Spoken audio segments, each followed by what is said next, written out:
little boys and girls. You're going to be the Grinch again this year, John? He's the Grinch. You're going to be the Grinch this year one more time? Why not? Go ahead. Oh, yeah, he's out. I guarantee you he's out there every day at all those supermarkets. Yeah. Sure he is. Where the dumpsters are, you know. Especially this Berg, time you want to of year. get swatted? Where the Salvation Army is. I'll swat you, Berg. Were you I'll really? swat you. You're going to swat him? Live swat right now, John Camillo. I'll swat you. Fucking John Camillo hangs out the Salvation Army fucking parking lots there. They're on their way, Berg. Yeah, okay.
Can't hear you. I know. Look at this. Look at this. Oh, your lights look nice. Just look at me. Yep. These are my lights, guys. These are my lights. So here we go. We got very big news. Very big news. Oh, yes, I want to hear what it is. So, you know, I've been going to different channels for the past couple months, trying to build this channel, trying to get involved with new people, trying to get people involved in the show. And I think I found them. I went to this this talk show where you can call in. It's kind of like a radio show, but it all has to do with like getting involved with like cults, and it has a lot to do with Jehovah's Witnesses. The guy wants me back every week. The guy wants me back every week. How amazing is that? Hey, That's hey, awesome. Freeside. Yeah, thousands and thousands of viewers he's getting, and he let me promote the channel. So what I'm gonna do is try to get Michelle involved with this community, at least to make an appearance. Yeah. You know, What's very this fascinating. channel? You said it's about cults? Yeah, like they got a big fucking following. So they try to like they try to tell people like not to get involved with certain churches, whatever. And it's a big debate. It's a very very good channel. I don't know if I want to let everyone know. I sent it out to Michelle, see what she thinks, but this guy wants Yeah, me I back don't know if every I week. would. Don't publicize it. No.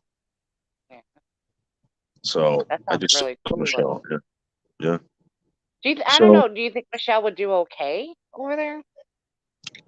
I think that she could have this guy on the show. This guy's really professional, and he seems like he's very interested in what we do and all this stuff and what goes on here. My views, like he he had me on the whole show answering calls. People wanted to talk to me. Everybody wanted to talk to me. It was such an awesome show. It was so good. He had like 300 or 400 people watching him. Nice. Yeah. So hopefully we get Michelle involved in this too. Yeah. Geg's always wanted to start his own cult. Gag, you would love this channel, dude. Gag, I'm telling you, this channel is right up your alley. I've never been so impressed with the channel in my life. It's an old guy.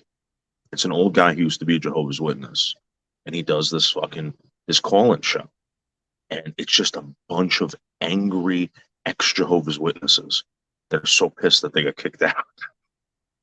And, they got kicked out? Yeah, a lot of them. So this is the thing. They talk about certain like things, aspects, and tonight they were talking about being kicked out of like kingdom halls and being a Jehovah's Witness, blah blah blah. And a lot of them are very, very like angry people. Some of them are like totally normal people. They just had bad experiences. They're awesome show. Very, very good show. He's got a big following, this guy. So you say he's an ex-Jehovah's Witness. He doesn't practice any faith now? This is what I found out with these people. A lot of them were never baptized. You know, a lot of them were brought up in their religion but never got baptized. And just their parents don't talk to them anymore, something like that. You know, it's a very, very weird, very, very weird group of people. But it's so fucking interesting. It's so awesome, and they'll talk to you. Leo, I had phone call after phone call wanting to talk to me the whole show, and this guy's like, "You got to come back next week." And I'm gonna have to say, I'm only coming back if Leo comes with me and fucking and Michelle Marie Delaney. You don't have to take me with you. Leo, you would love this show. I'm telling you. It sounds like I might, but you know. Yeah. I'm focused on Lake Superior. I love call-in shows, though. My neighbor got kicked out for a beard. Yeah. So they're telling stories like that. And it's crazy because a lot of these people, you don't know why they were kicked out. They don't tell you anymore. They just tell you that they were doing unchristian things or blah, blah, blah. And, you know, these guys are saying, like, yeah, I found something that was... This one woman was saying that she questioned something about the UN. Found out that the Jehovah's Witnesses were involved with the UN, and they basically kicked her out for saying that. I don't know. Wow. These stories are crazy. Yeah, these stories are wild. Yeah, we're talking about the suicide rates of people who get fucking kicked out, and it's a very, very interesting show. This guy has it down pat. He's like a Paul Harvey type.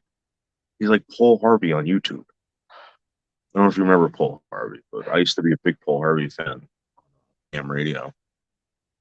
I don't know if I remember Paul Harvey or not. Paul Harvey. Josh. Yeah.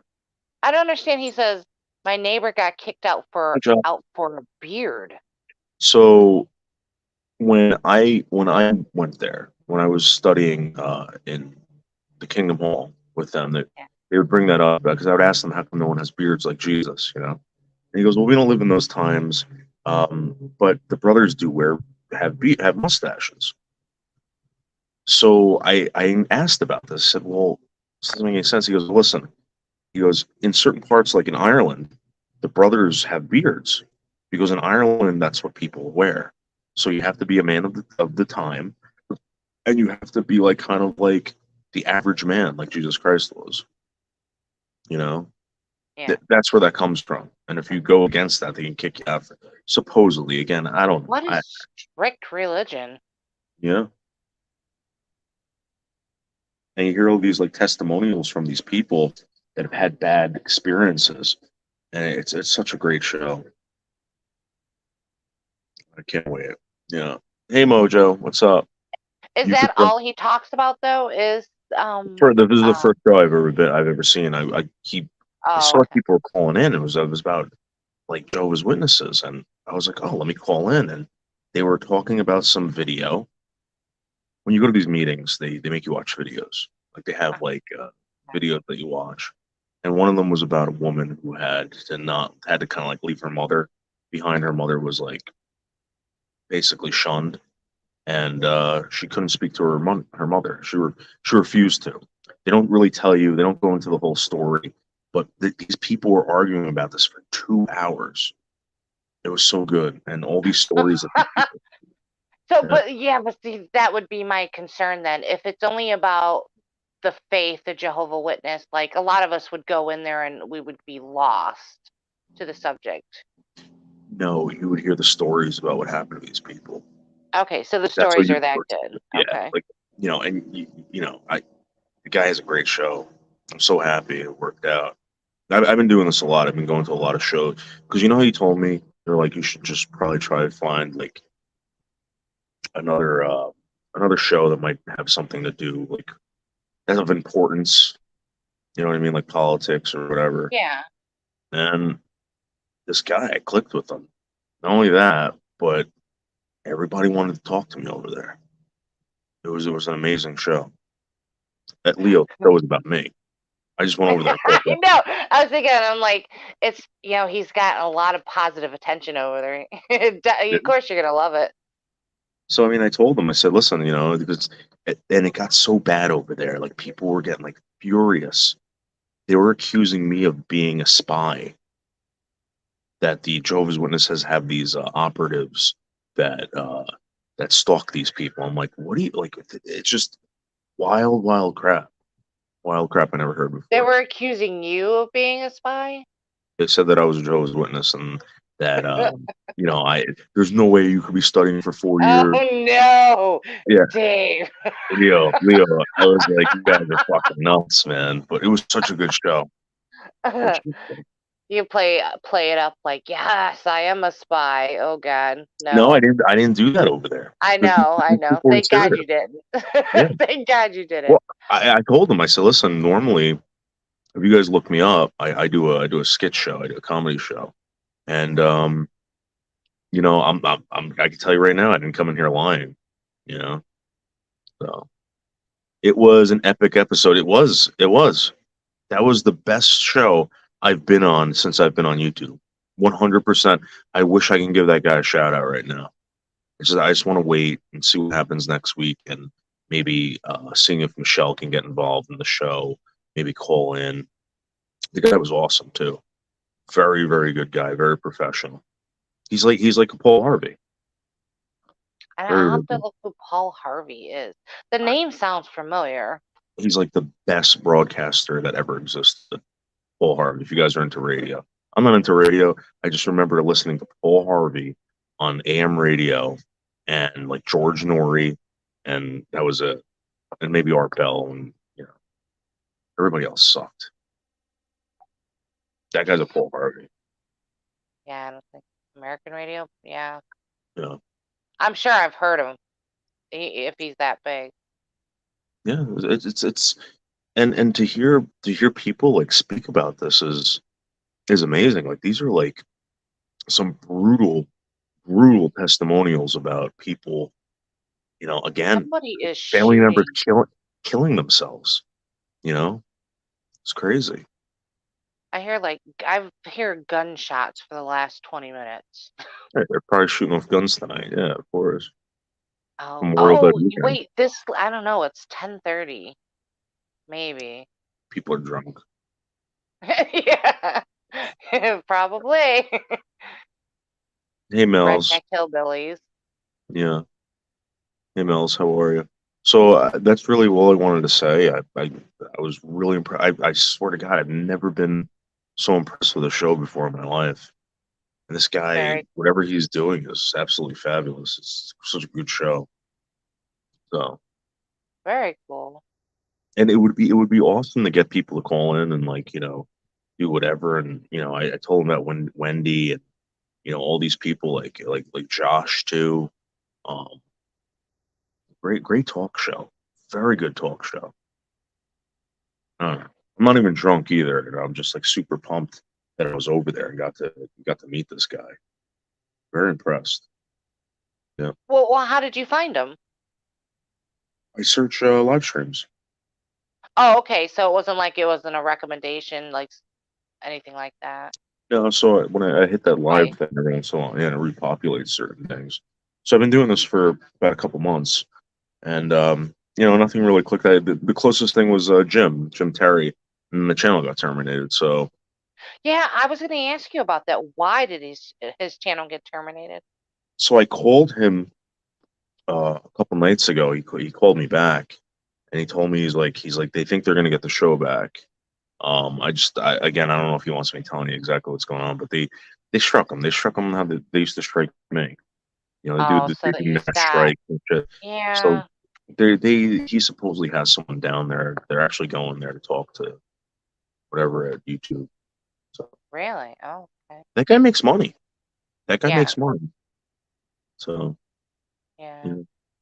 Love old style AM radio. Yeah, absolutely. 100%. AM radio was like the spookiest fucking thing early in the morning. I can only really listen to AM radio like I early in the morning. hated when there was a storm and my dad would turn it on because you'd get the crackle. Really? I love that. You never had that? Oh my God, I hated it. It's like being in front of a freaking fireplace. That's what I was thought. That, oh, I don't know. Like, I It was remember just like, waking up to 5 o'clock in the morning hearing that shit. yeah, it's just like enough that you could catch everything. If it was any worse, it would be unbearable, but it was always just enough. I love the AM radio. I wonder why AM was so big for our parents and you liked it. It's talk. It was like kind of like this. It was Yeah. kind of like what we're doing now. Anyone could go on like, dude, this is Leo. This is shit. What we're doing. You know, Uh-huh. they were listening to shady broadcasts. People just talking. That's definitely what's going on. What's going on over here? Hey, for you, how are you? I know that's what I was looking at. Hey, Going through. Nelson. So Michelle wants me to go out there tomorrow. Are you gonna go? Yeah, I'm gonna go take a ride out there. She wanted me to sleep over tonight, and I'm like, I'm gonna sleep.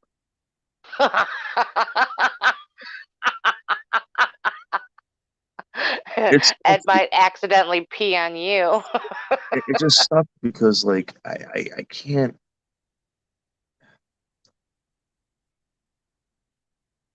Like, I take it back. Maybe I could have, but I don't really want to. I don't want to disrupt anyone.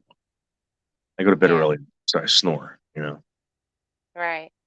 Yeah, her place isn't very big, right? No, Yeah.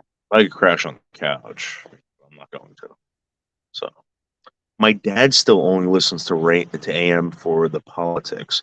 Yeah, I love the political talk on AM. Absolutely. I thought they got rid of Levine is AM. really good. No, no way. They're never getting rid of that. That's a big moneymaker on in radio.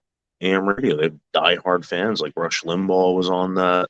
Uh, Yeah, I know. I remember Rush.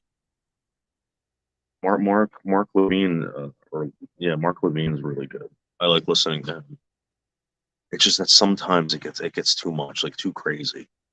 But he's usually spot on. He gets people going. My favorite in the world is Coast to Coast. George Norrie's awesome. Art Bell was awesome.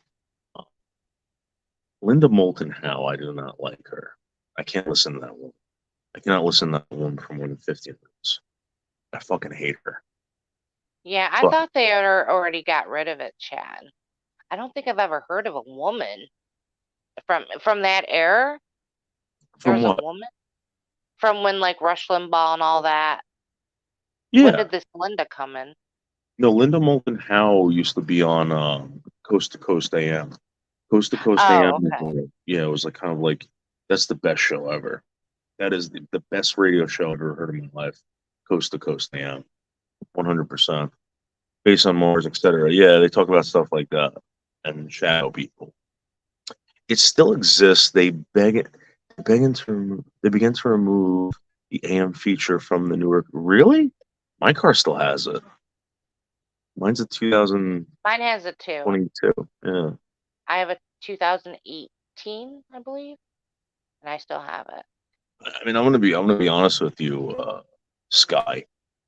Uh, I don't listen to like if I listen to music, I listen to it on my phone. You know, like I'll plug in my phone to my car or something like that, and I just look for stuff on YouTube and I play it. But when it comes to radio, I'm not listening to music. I'm listening to talk radio. That's what I do. Yeah. The big one here is how's something hot wings and beer. It's some weird radio station. It's kind of like a knockoff of Howard Stern show. Yeah. I hate Howard Stern now. Yeah, Howard Stern is the worst. Yeah. The worst though. He was definitely a pioneer, but he sold out. He sold out a long time ago. He wants to be a talk show, like a fucking, you know, Larry King or something like that.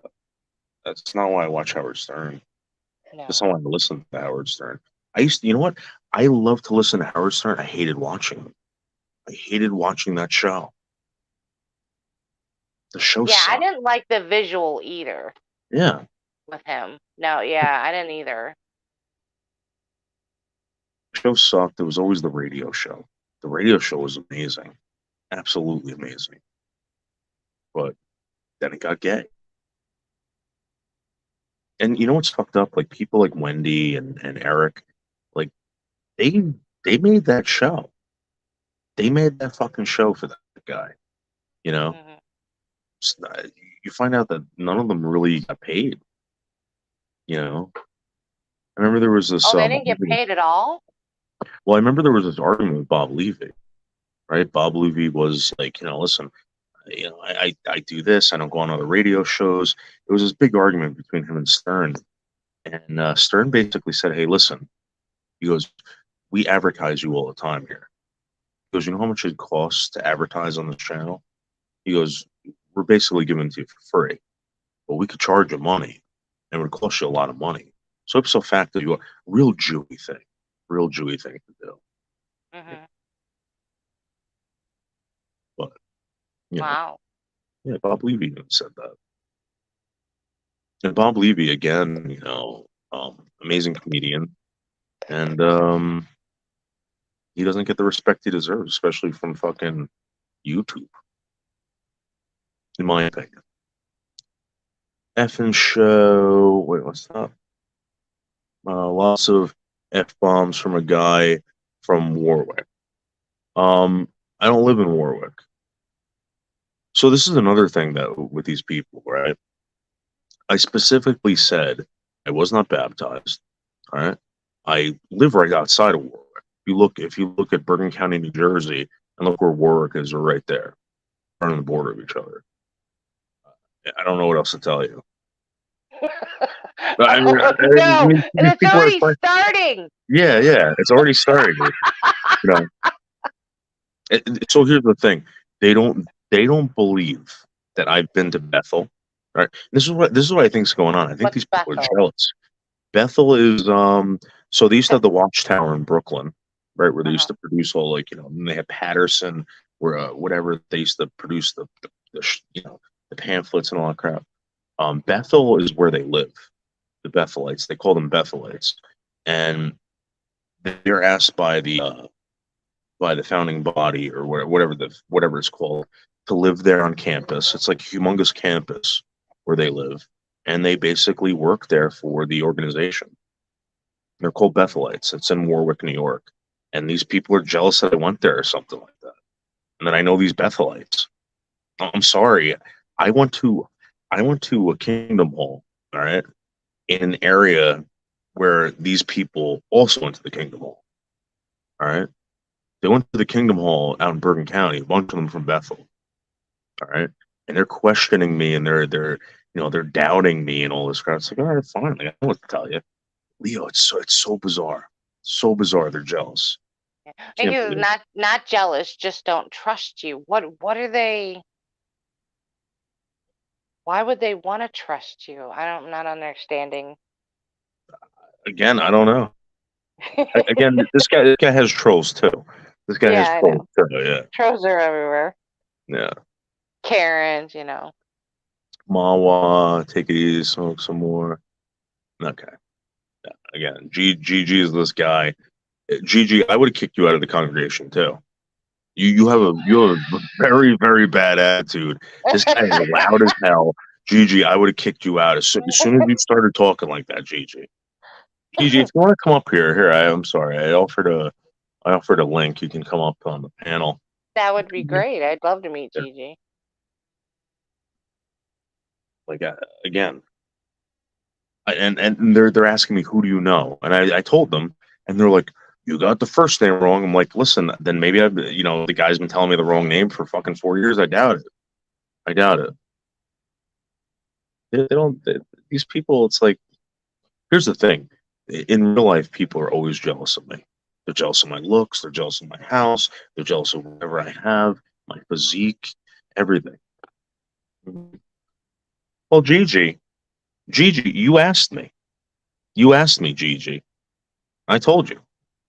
So, I don't know. Gigi, what do you want from me? This is the thing.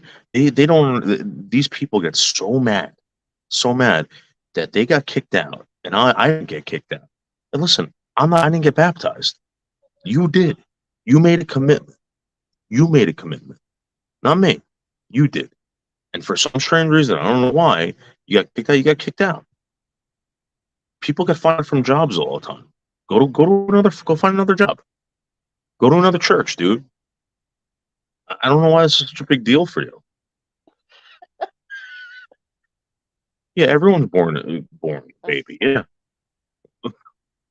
Leo, I swear, these people are everywhere. These people are everywhere. Oh my gosh.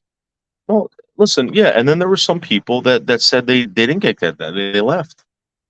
I don't know why. Maybe a disagreement. But again, they're putting a lot of these people. I noticed that they put man before God. That's that was my question in the beginning. Do you love God more than you love your parents? Your parents can be wrong. Your parents can be really crappy people. I don't know. Right. And my mistake was that I used the word murderer. I said, well, what if your parents were murderers or child molesters? Would you still talk to them? You still want to be around them? That was it. They got so mad. Listen, I got in trouble already, Mrs. Taylor, for using those people or these people. What do you want me to call you? Aggravated ex-Jehovah's Witnesses? What do you want me to say? Yeah, I know I got a Ray Amorito voice. That's what I'm trying to do, dude. Oh my gosh, what did you do? I did not. Leo, I did nothing except Leo. Listen, you know what I think about religion, right? I've been talking Yeah, for I know. 4 I know. years. I take it very seriously, but it's just the people I don't take very seriously. People make mistakes. People are funny, all right? People are not perfect. Everyone shits. Everyone's gonna wipe their ass. Everyone, whatever. Guys, you're not the best. Just because I was hanging out in Bethel at the museum, hanging out, eating dinners and lunches with all the Bethelites, does not mean that I'm better than you. It just means I experience more than you in a very short amount of time. Oh my goodness. You've got to stop making these people jealous. I think it drives them crazy. No, Gigi's a good talk. I'm telling you that program over there is amazing. The people over there are amazing. Very professional show. Very professional show. You looking for members for your live? Yeah, you can come up. Yeah, absolutely. This is an open panel. Like I said, as long as you don't porn bomb, we're fine with that. You're more than welcome to come up. Yeah. Or are you being real? So I do a comedy show. I mean, tonight I really wanted to talk about the show I was on. I want to promote. Kind of wanted to see what people thought about getting other people over there and maybe getting on the show. 'Cause this guy Leo did not stop me from telling my story. He wanted it, and I really think Michelle would be good over there. I think that guy Josh You know, tell your story over there. You know. Yeah. Yeah, keep an eye on the channel and see what you think. Yeah. Because I've been excited about channels like that before too. Like I'll find one, and then after I watch it for a little while, it's like, oh, but it's the same thing over and over again. So it would die out fast. It's very interactive, that show. Yeah. Very interactive. Yeah, you can't find many of those anymore. No. A lot of those have dried up. Yeah. The comments are kicking over there. The phone calls are perfect. You know, the freaking host himself, this guy Rick. Rick, you're absolutely amazing, 100%. I've never, again, I'm blown away. Great show. And the guy was cool. Like, so when people would call up and like drag on and on, he'd be like, "Hurry up." Paul Harvey would do something like that. You know, like, what's your point? So good. I would love to do that sometimes to some people. Yeah. Yeah, he does it. Very good show. Kudos to everyone over there. I love talking to you guys. I'm going to come back next week. You know, we get you. Yeah, see, that's what I want. Gigi, I'm blown away by that. I'm blown away by that. If you're telling me that, I believe it. A secret elder. Wow, really? Yeah, so they're being serious right now. Yeah. They're being 100% serious. Wow. And that's the religion you want to get into? It's who I study with. If I wanted to get into it, I'd be baptized. I'd be participating. But you would be okay with that? All that stuff that they're saying. Here's the thing, all right? I've never experienced it. I've seen it. I've seen what happens over there. I've seen people being asked to like leave in a way where it's like, it's not like they're like being like, don't ever come back here. It's just right now, if you're a female, right, and you're in a congregation with these women, they put you into a group and they want you to be encouraging to each other. If someone's coming in there and saying, guys, let's go get some drinks. Let's not go door to door. Let's go get some drinks. They're going to remove that person not from the congregation, from that group, and they're going to take away their duties. All right, they're going to say, you know what? Why don't you just figure this out, whatever. And again, I don't think they just throw you out. I think they talk to you. And this is the thing. See, this is what I find fascinating about Gigi. Gigi is a little bit crazy, I think that's the reason why you were escorted out of the building, Gigi. I'm going to be honest with you.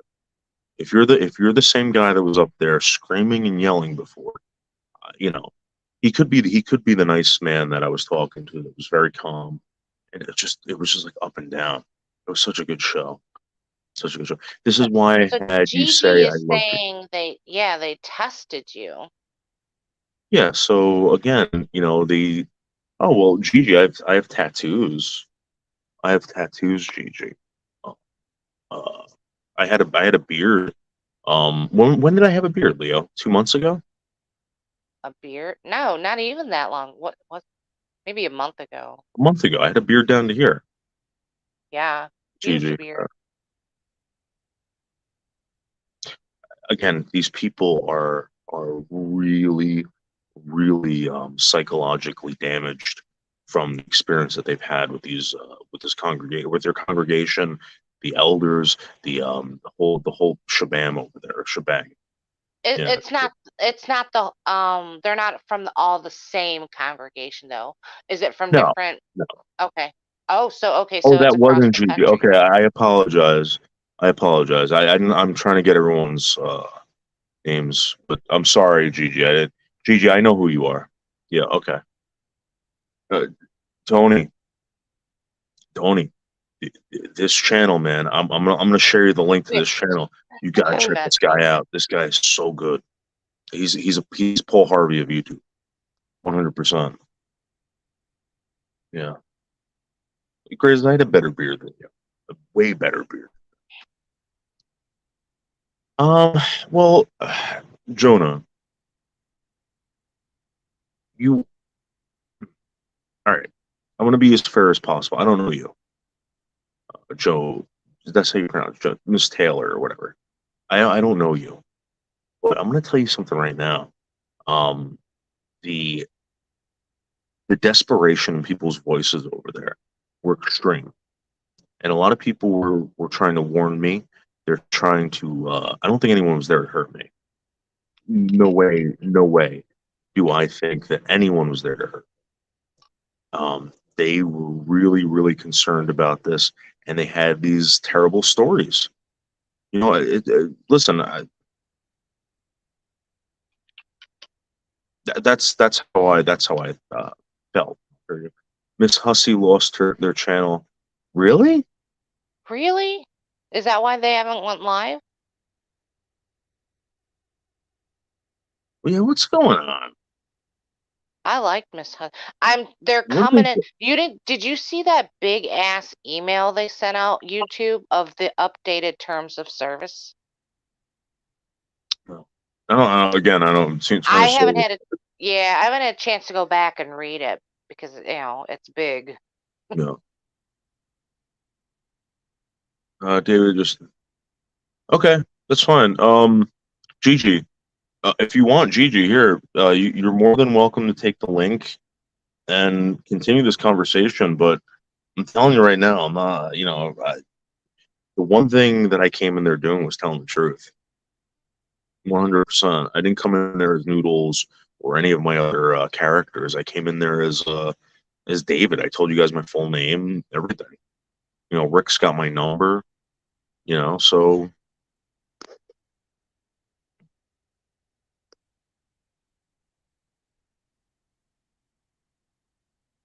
You passed. That's why you got that. Yeah. Listen, I don't know anything about that, Gigi. I've never heard that before, and the fact that you guys are telling me about this is even more fascinating. Yeah, but I don't understand the spying thing, right? Like, even if you were a spy, how does that stop you from viewing the stream? I'm sorry? If I was a spy, so I guess they get harassed or something like that. I really don't know. This is why I would love Gigi to explain this. Right, no, I understand. I understand that they've got trolls or whatever that go over there and mess with them. I don't think I don't think. Why were they testing you? Like, I don't understand why. I don't know. Again, I've had quite a bit of wine. Maybe I just can't figure it. Maybe I'm slow. Listen, I dropped the link multiple times. Here's the link. You just click on it and come up on StreamYards. You're more than welcome to. 100%. These people are freaking fascinating. They're not idiots. So this is the reason why I say you guys aren't idiots, because most of the people over here are completely drunk at this time. They don't have jobs. They're lunatics. They're very nasty people. Tony, that's how I found out about Miss Hussey, was through Carlos. Yeah. All right, let's see. And I think that I was just recommending. Do you want to cam down, or do you want to keep the camera up? Are you okay with that? If you're okay with the camera on, give me a thumbs up. Okay. Yeah, we don't hide identity. Hey, GG, how are you? Yeah, okay, now I know you. Yeah, this was the guy that was like very soft spoken. He's a very gentleman and everything. Yeah, you were very, GG, I'm sorry. I thought you were someone else. We had a show last week with Dan and some other guys, but yeah, it was a good show. But no, everybody just wanted to make sure you pass tests 1, 2, or 3. That's why we said, hey, if you could say I love Jesus or he's my personal Lord and Savior, you said it, because remember like the vampires, they have a cross like in the movies, and that's how you know you're a vampire. So, and it's like that with pretty much all the religions. There's every religion or every secret society has like 1 or 2 or 3 things that it's the vampire thing. So that's why we tested you. And when you're what would have happened if he wouldn't have been able to do that? Then the probability would have gone up that this guy is He's Maybe infiltrating. maybe I should. So here's the thing. I do a comedy have show. to say I'm not pulling that Yeah. stuff over there. I wasn't pulling it up with Rick. Yeah. But if I was playing a character over there, I would have been like, I would have played that so hard. That would have been so much fun. But again, yeah. I know you guys aren't over there as a comedy show. You guys have a real gripe with what happened. Well, So your channel's a comedy show. And we you know the thing about comedy, and you have to include comedy because like the thing with Howard Stern and the thing with Saturday Night Live and everybody else, they don't make fun of the political opponents because they're comedians. Comedy is used to destroy your enemies. And so I think as George Orwell says, every joke is a revolution. So whenever you're able to completely make fun of your opposition, you destroy him. So there's a place for comedy, but sometimes comedy could be, sometimes comedy is used as a very evil weapon. But we tell me about it. Tell me about it. Yeah. We think that comedy has its place in every subject. So we do comedy, but not to the point where, we're trying to. Rush Limbaugh called it irreverent humor. Rush Limbaugh called it irreverent humor, and what else did he call? Oh, yeah. Irreverent humor. So so it has its place. That's all we're saying. Yeah. So what's this with like people maybe spying on you guys? Is that what's going on? I wasn't clear about that. David. All right. I typed that in. I'm JG. Oh, okay. Oh, Gigi. Hey, how are you? Oh, I'm JG. I'm his older brother. Oh, JJ. Leo, these people are amazing. They're highly intelligent. AG Uh-huh. Yeah. You're Yeah, Mexican. tell. G is for Gonzalez. Gonzalez. Nice. Okay, so- Leo's Mexican too. Yeah. Oh, yeah. Sorry to hear that. No, this is what She's looking for a Mexican husband. Jesus. JJ. actually the test. We know you're not a Jehovah's Witness because you failed the test, but your host, when she said she was hitting the wine, we thought she might be a Jehovah's Witness. Yeah. They drink hard, yeah. fast and furious. That's one thing they have in common. They're drinkers. Yeah. They're drinking. Look, on So, the spine, real simple. Let me just break down the spine. The service overseer in our congregation, when me and my wife left about 2013, he was spying on my wife on her phone, sending her text messages when we were leaving. And one of the key things that they always say is Jehovah is watching. Jehovah is watching. So they'll watch on your social media account to see if you're saying anything negative that they can use on a judicial committee, which is really? or anything that they can use against you. Like you have the Miranda rights, anything you say can and will be used. Yeah. Jehovah has the same thing. Anything you say against the organization, the Watchtower, will be used against you and your family to destroy your family. But that's true with Democrats and Republicans too. They're always digging up dirt Yeah. on your past. Any So secret society every secret society does Wow. that. Yeah, Just- absolutely. in your society. We, Yeah, ta- that's we all. taught you guys how to. We were the first. Jehovah's Witnesses, we were the first ones in the New World Order. We were the first. Look, we got the New World Translation. We're the first ones who stopped doing the Pledge of Allegiance. We fought it in the Supreme Court. I mean, we were cutting edge New World Order society. Yeah, we hated America whenever we hated America before you guys did. Yeah, You know what? I'm going to be honest with you. Jehovah's Witnesses are kind of like punk rock. They're Yeah. kind of like a punk rock A little bit. religion, and it's. I always thought that was kind of cool. But You we're know, like but, from hell. Yeah. Not from Hollywood. Yeah. Well, we're let me the ask real- you. So I asked you guys before if they change some policies, would you guys go back into the organization again? Would you ever become a Jehovah's Witness? I'd go to Target before I go to Kingdom Hall. No, but I will. Real, they have some big gripes. Big gripes, yeah. I will tell you that the guys at the Vast Apostate Hour, way back in 2016, it was big. It basically broke down to three things. And if the Jehovah's Witnesses would just come clean on the child abuse, just come clean, get out of the business of the blood issue, just completely say, talk to your doctor, don't ask us. We don't want anything to do with blood. And if they would just stop shunning people, if they would do those three things, you would see everybody disappear. Like, go ahead, if you want to believe in this type of God, if you want to believe that his name starts with a capital K, that's fine. I mean, it doesn't matter. But it's just those three things that are harming people in profound ways. When imagine having to lose a child because of a blood policy, then the blood policy changes. You know what? I Yeah. have a fourth. I have a What's fourth. the If you- blood policy? No blood. The blood's supposed to go back into the ground. And No, Oh, no, so no, that no, like you Jehovah's- can't get blood transfusions and stuff. Yeah, Yeah, yeah, so a lot of Jehovah's. Okay. Well, here's the thing. I just the last study I did, which Yes. was a few weeks back, that was the study, and it was about blood. And basically, at the end of the study, they said it's up to every witness to make up their own judgment on if they should get a blood transfusion or not. So I don't know if anything changed, but that's the study I did. If you were Yeah.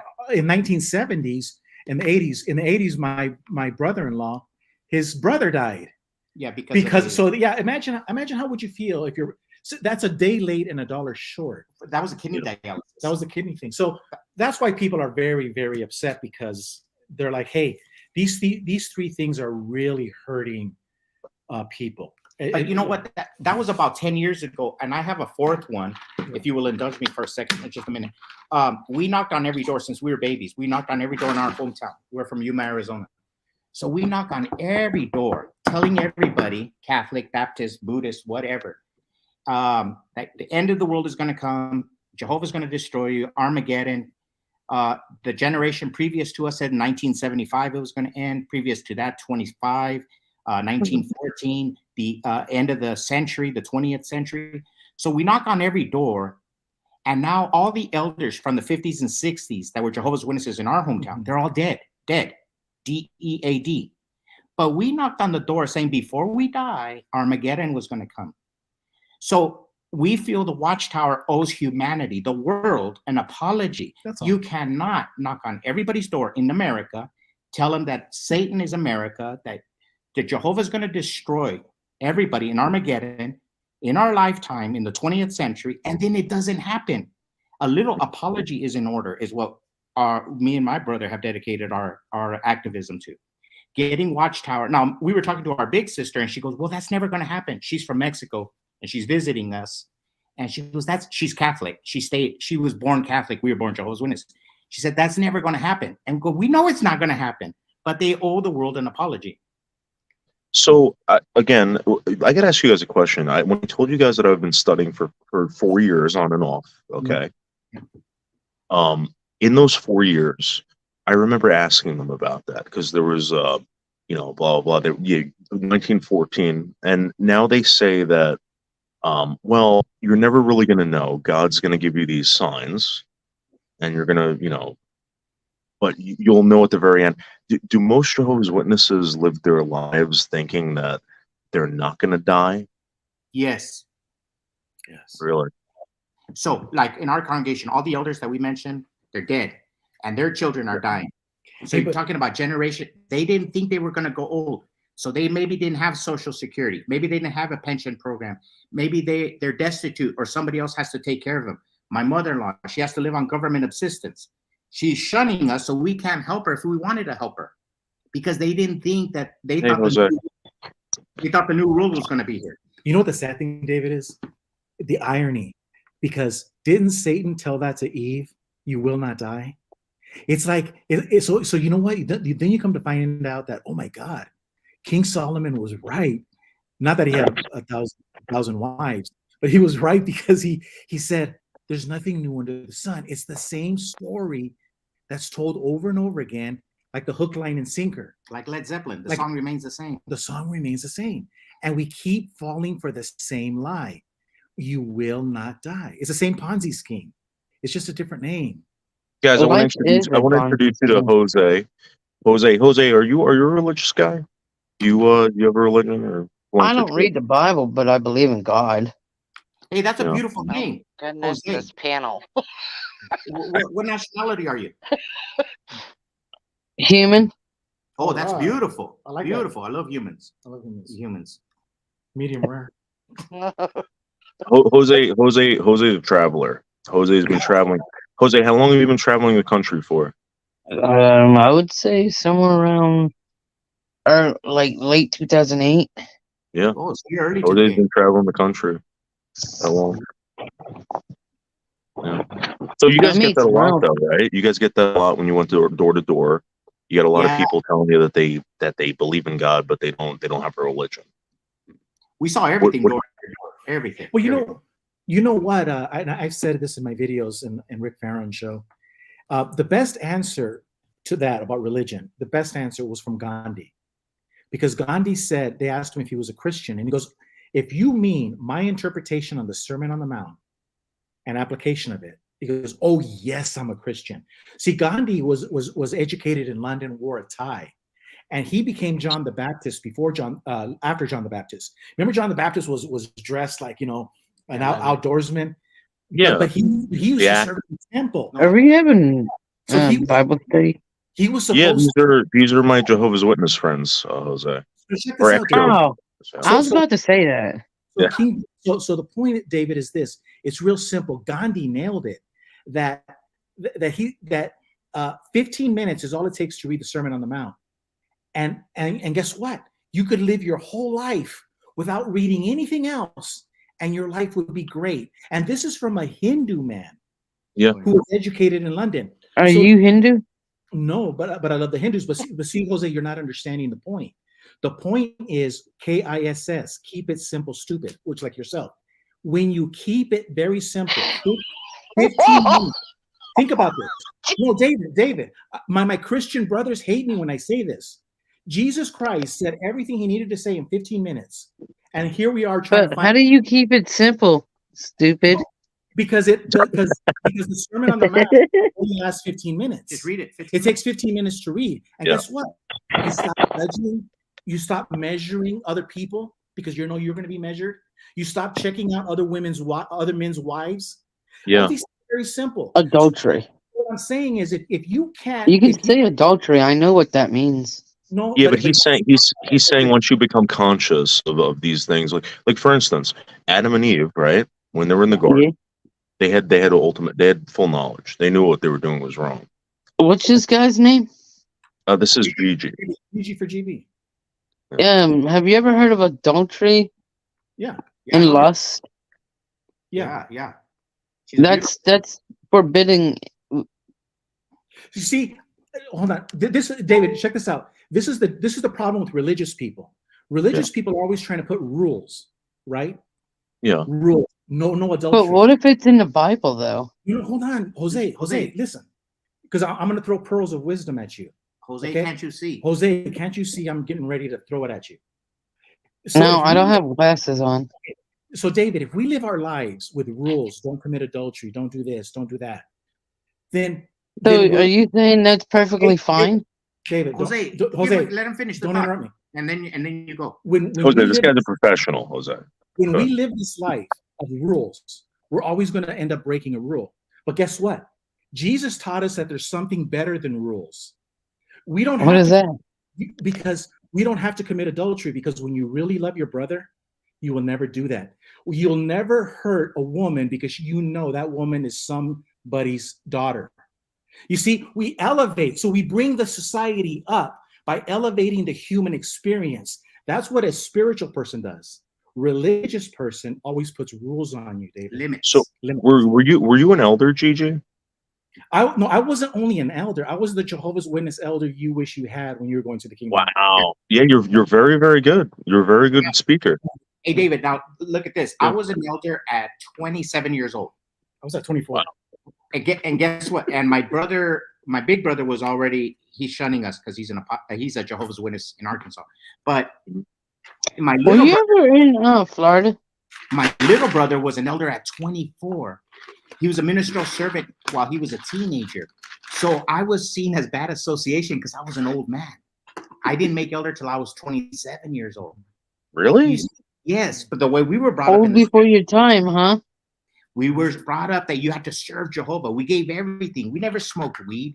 We were out there knocking on doors. We never cheated on our mom and dad. We did everything for our parents. We played by the rules. Other Jehovah's Witnesses So are out there you're doing- saying you were old before your time, huh? No, we were playing by the rules that we were born in. And then we found out it was a lie. Everything we lived was a lie. Everything.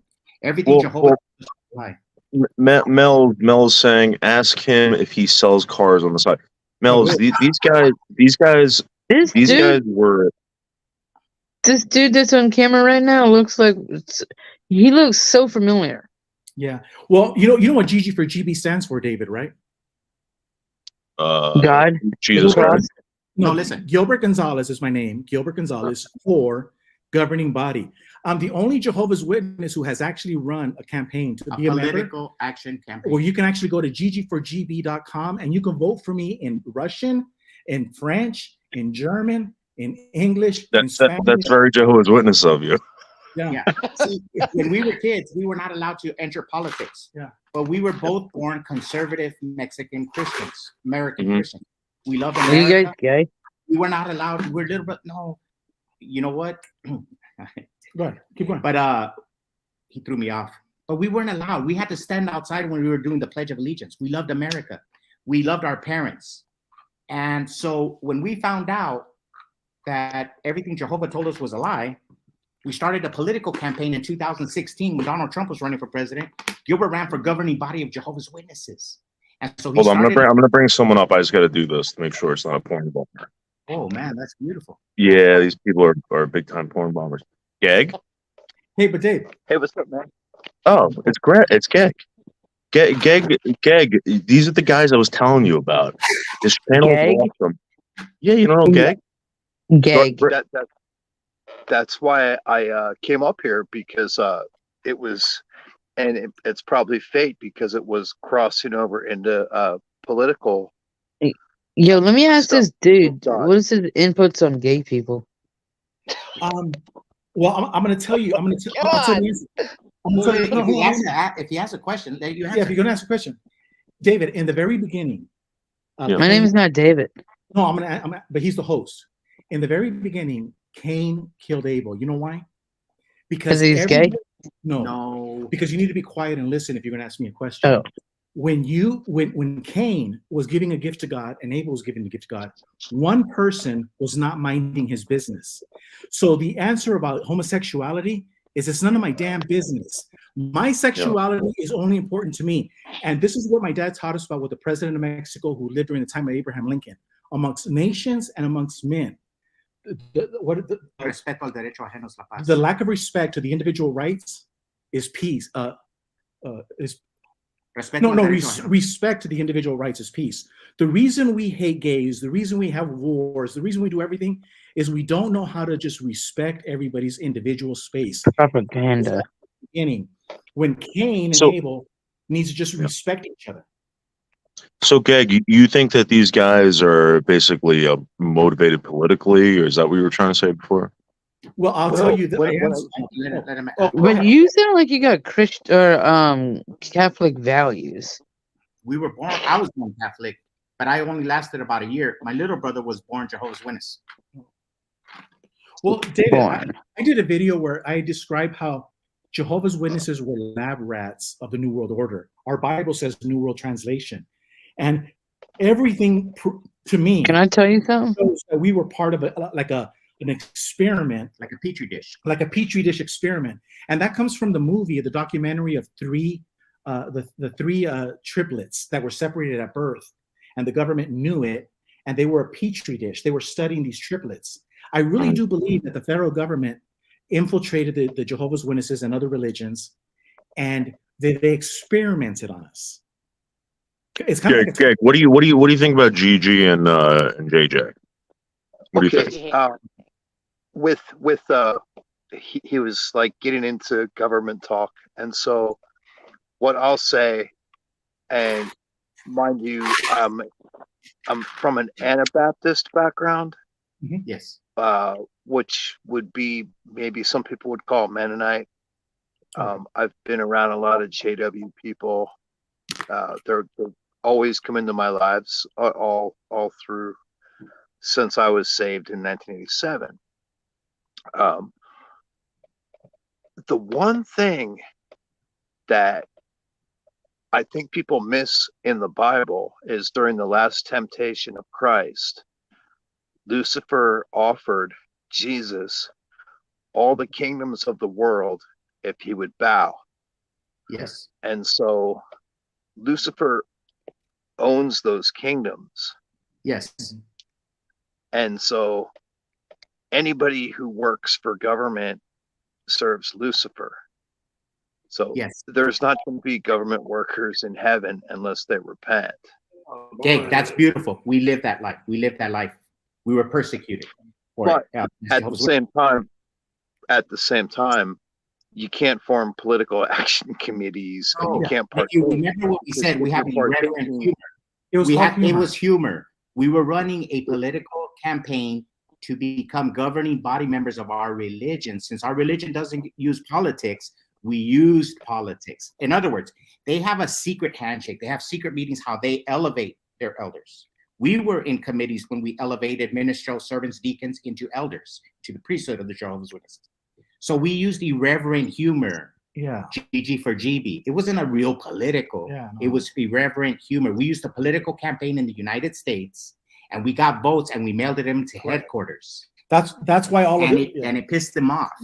It's called fun. That's why all the Jehovah's Witnesses who know have lived it, when they find out that I'm GG for GB, they love it. They're like, that's funny. It's his Because shtick. they get it. They get it that what's good enough for the goose should be good enough for the gander. That's all we're saying. You know how So Beetlejuice has a I shtick. respect. Baba Booey I has respect a a shtick. lot of what JW has done for First Amendment rights. Not that I believe in the Constitution. I live in America, but I don't believe in it. These people uphold George Washington, and the first thing George Washington did after kicking the British out was to go after the veterans with the military who didn't want to pay taxes. So the whole country is founded on lies. It's a Masonic civilization America. that's been built. We're not going to badmouth our country. We're not going to participate in that. But we'll tell Right. you about the First Amendment. We're going to tell you about the First Amendment. The Jehovah's Witnesses, you're right.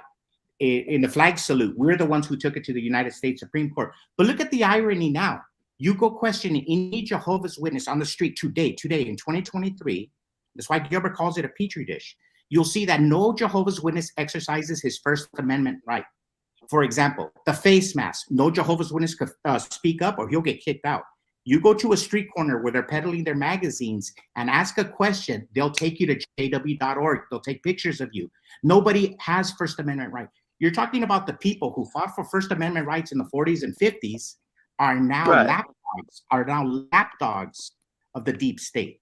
So don't Well- you see the irony here? Don't you see the irony? The Because- champions of free speech are now slaves of this system.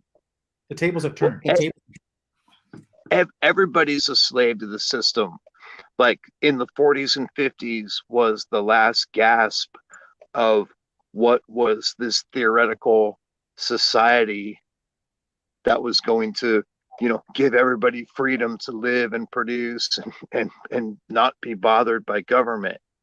That went out in the 40s and 50s. So like the cases you're talking about knocking on doors, John F. Kennedy never quit. that doesn't pertain now because the control Ron Paul is so never quit. high. There's a lot of Americans that don't quit on freedom. You could say the vast majority. I'm with you on that.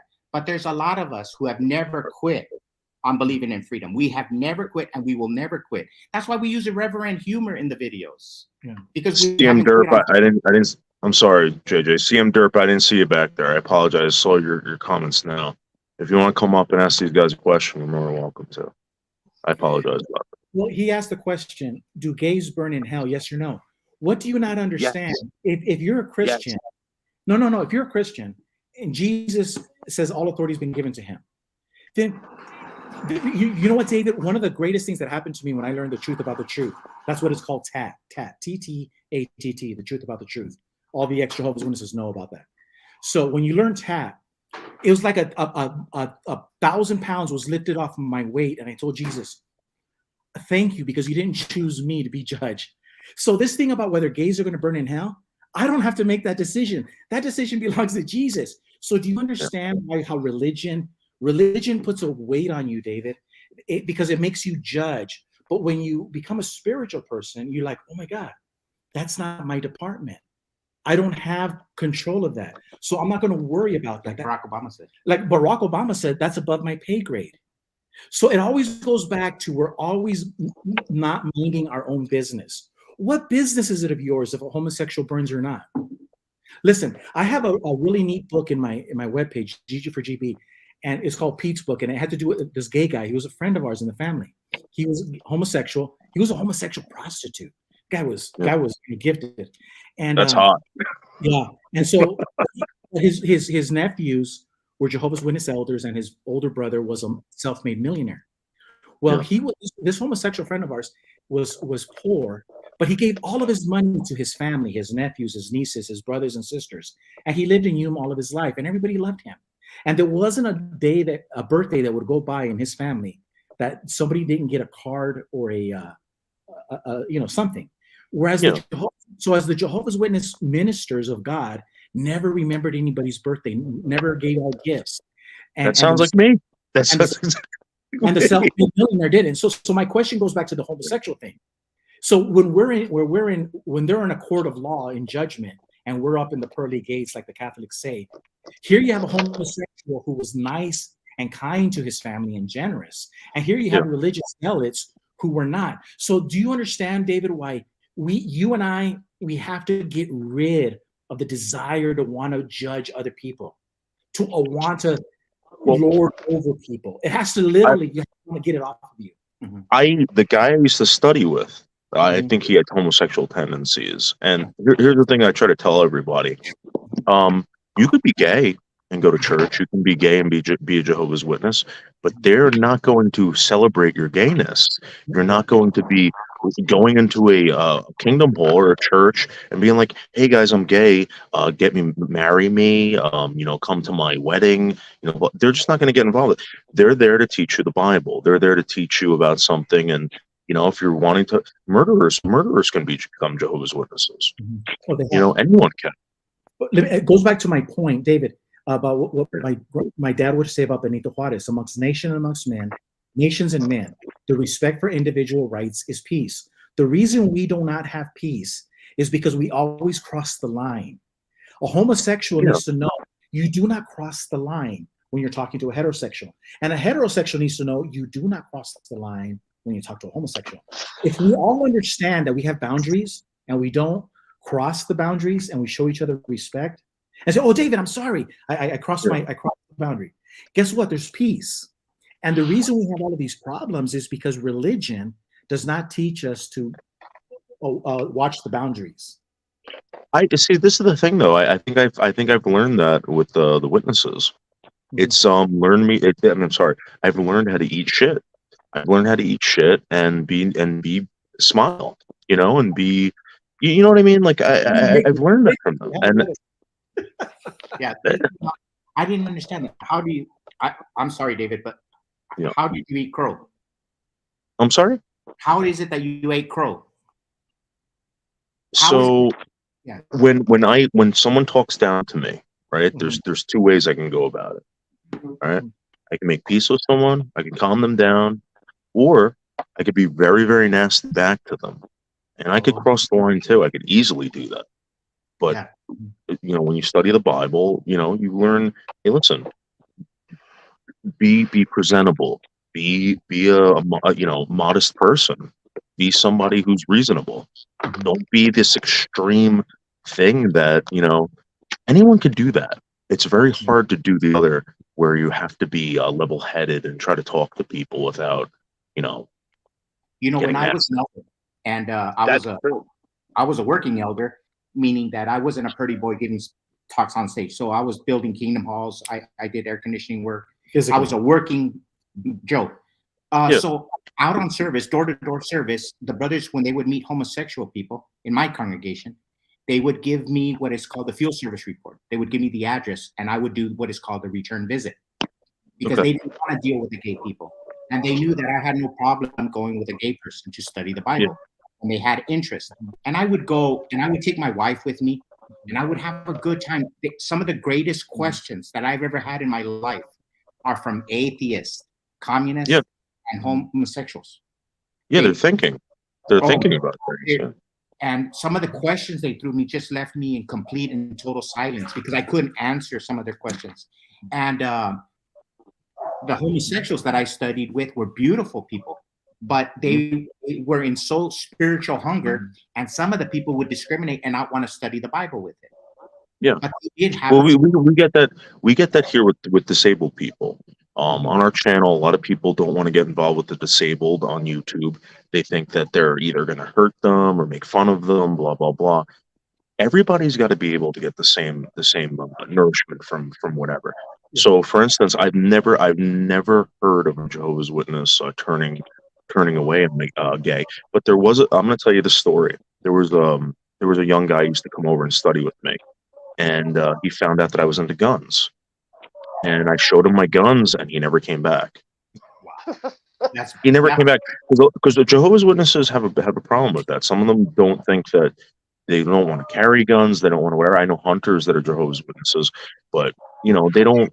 That was a personal thing for him, so he didn't want to come to my house.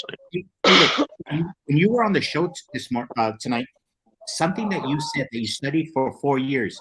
Do you see? I'm just going to share with you. I'm okay, and I love everything about you, man. Just great voice, great content. But like Geary, one of the guys that was arguing with you. When you said 4 years you were studying, see, in their programs, we're taught after 4 years, after 4 months of studying, and you see no progress, to dump that study. That's why a lot of people didn't believe your story, because you studied for 4 years. That's a sign that you weren't what they call progressing. See, they call Jehovah progressive. You have to be a progressive organization. So you were studying 4 years. That means there's a problem with you. Dump you. That's what everybody. That's why everybody was. So my like I told you, I have an issue. I struggle with this with dyslexia. All right, and they took their time with me. There were times during COVID. There was a big gap. There was a big gap during COVID. These brothers that were helping me, I'm telling you, they were totally professional. I was going to dinners with them. They weren't pushing me into anything. They were being very supportive of of my slow progress. Yeah. So look, I'll explain it to you. The person who did it the best explanation was Martin Luther King, and you should look it up. It's called The Street Sweeper. Martin Luther King. It's a small speech, and in it, David, he goes that he talks about being a street sweeper, but he says that there's people that just have utilitarian love. They only love you because they could use you. And when I learned the truth about the truth, when I had a falling out, I realized that my problem, I remember talking to God about this, is I didn't know how to love. You see, and this is how it is. It's like Alcoholics Anonymous. Hi, my name is Gilbert Gonzalez. I'm an idolater. I don't know how to love. I'm an angry person. I'm a hateful person. But now I admit it. And when you're a Jehovah's Witness, you can't see that you're a hateful person. You can't see that you're angry. You can't see that you don't know how to love. But when you find, like an alcoholic, when you finally just come clean and admit to yourself that you only love people that you can use, and the moment that they're not useful to you, you throw them away, you discard them. But when you admit it to yourself, then you can change. And Jehovah's Witnesses, having made that, they're like alcoholics who haven't gone to Alcoholics Anonymous. So what happens is J.W. Fairytale said it the best. He says, every Jehovah's Witness needs to have his personal Armageddon. When the world comes crashing and it destroys you, that's when you start to rebuild. And that happens to a lot of ex-Jehovah's Witnesses. We were completely destroyed, and that was a blessing. This is the problem. When you're destroyed as a Jehovah's Witness, some Jehovah's Witnesses don't understand that, oh my God, everything that has happened to me happened to everybody in the Bible. It happened to Jesus Christ. So I realized, oh my God, the Bible is right. It's just I'm the next guy that's on the chopping block. It was John the Baptist. I'm next. And that's how it is in real life. We're all going to experience it in different forms. And so, but that's my thing with the Jehovah's Witnesses. They don't realize, they think that they're loving people, but they're like alcoholics that are in denial. Because if you really the one thing that I've noticed about witnesses is they bring up blood guilt a lot. Yeah. They bring up the fact that, again, they're there to provide this thing that Jesus Christ asked them to do. All right. If someone doesn't want to be part of it, they will move on. They didn't do that with me. That's all I'm trying to tell you guys. And Yeah. that wasn't my experience with them. Maybe the brothers that I had,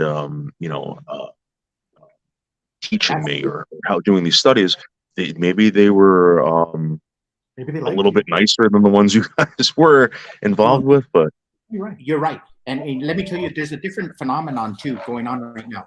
Have you heard of POMI or PIMO? emo, like the music. Well, No. follow me on this. Let's say there's 1 million Jehovah's Witnesses in the United States of America. 1 million. Yeah. Not all of them are in the degree of awake. Some of them are what they classify as physically in, mentally out. Homie, Pimo. So let's say when I was an elder, I got a case in my Kingdom Hall that I couldn't participate in. So it took me about 6-7 years to leave and get my family out of it.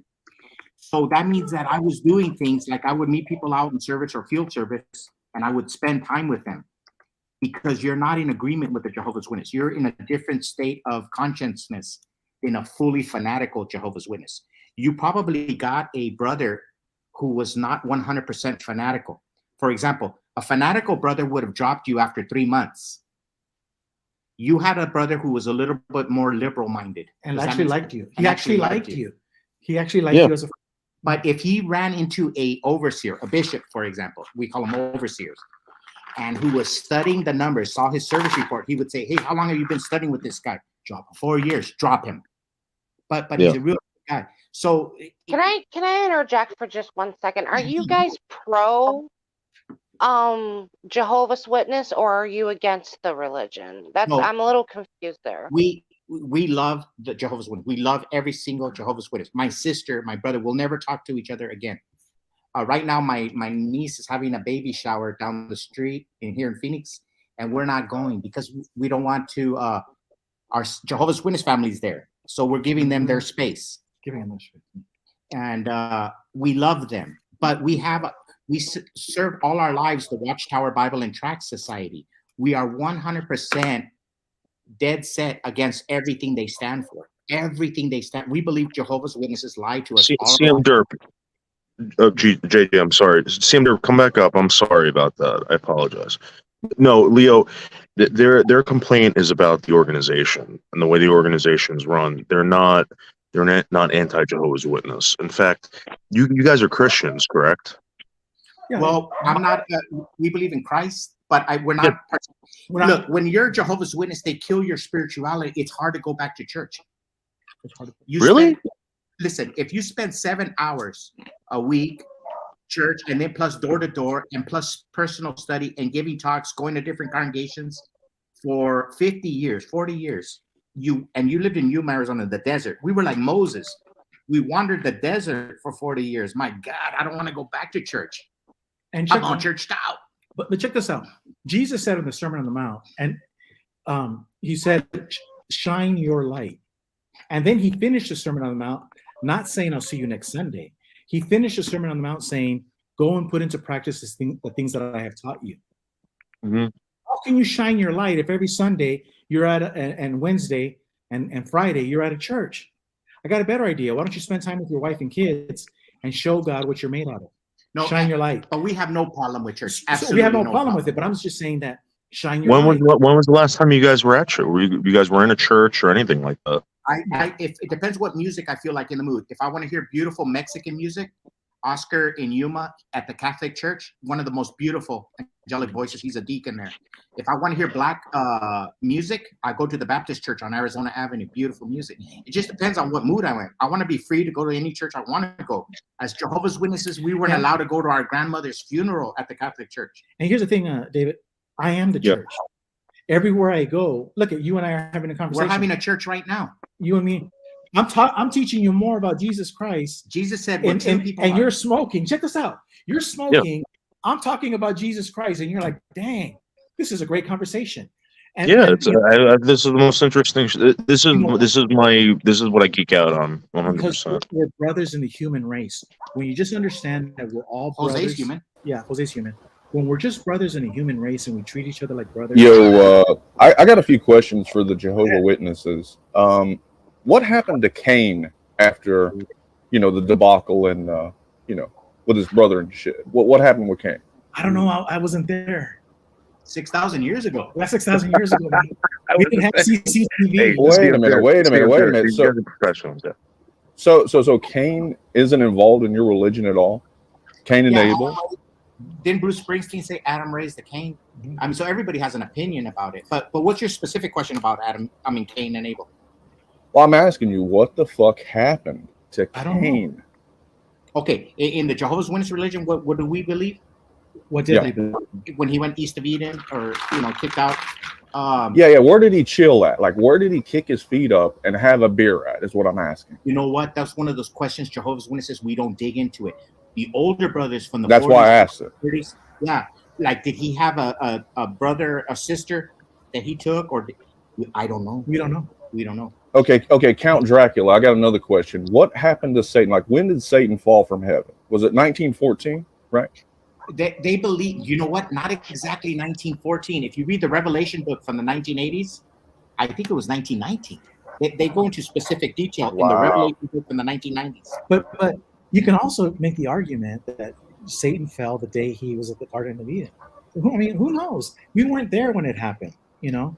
And that Well, see, I mean, you guys are the ones that are proclaiming that Satan fell from heaven in 1919, or whatever the fuck. It's weird to we're predict not the date when he fell from heaven. This guy Yeah, thinks so I'm- Sam Derp, they're not Jehovah's Witnesses. They were You there said one time. we There were one time. I thought they were just proclaiming earlier that they was. No, I no. don't know, So, maybe I'm okay. confused. No. All right. So No, you this is don't a community of people that were they're no longer with the organization, and they're telling Oh. people about the bad things that happened over there and they love Jehovah's Witnesses. They're just So, in other words, they're homosexuals that left. the well, organization, you know right? what? That's what I'm I just was asking. wondering. I was wondering They if consider us- yeah. they consider us worse. For example, if you were a pedophile, a homosexual, deviant, trans, we're worse than that. We're apostates. We're worse than that. Yeah, it's So- kind of like Judas. You're basically like Judas, right? I mean, Or Benedict Arnold. yeah, like you had full knowledge, or you had knowledge of what was going on, and Beautiful. this is a Yeah. denial of it. So But we were never disfellowshipped, David.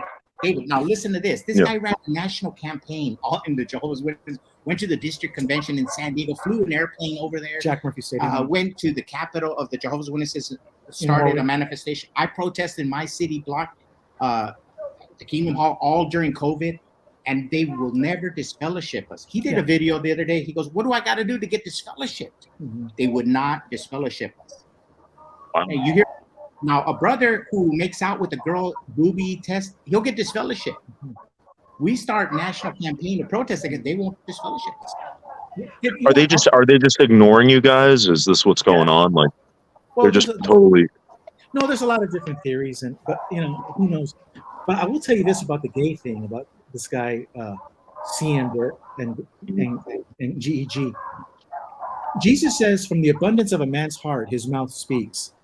When I'm talking to you, David, I'm always talking about Jesus, the greater part of humanity, the spirit lifting up the human race. But GEG and Derp are always talking about gays. So homosexuality. No, the Bible says that a man cannot lay with another man. That's fine. Get it But- straight, Dracula. But when I quote the Bible, I always try to quote the positive side, like stop judging.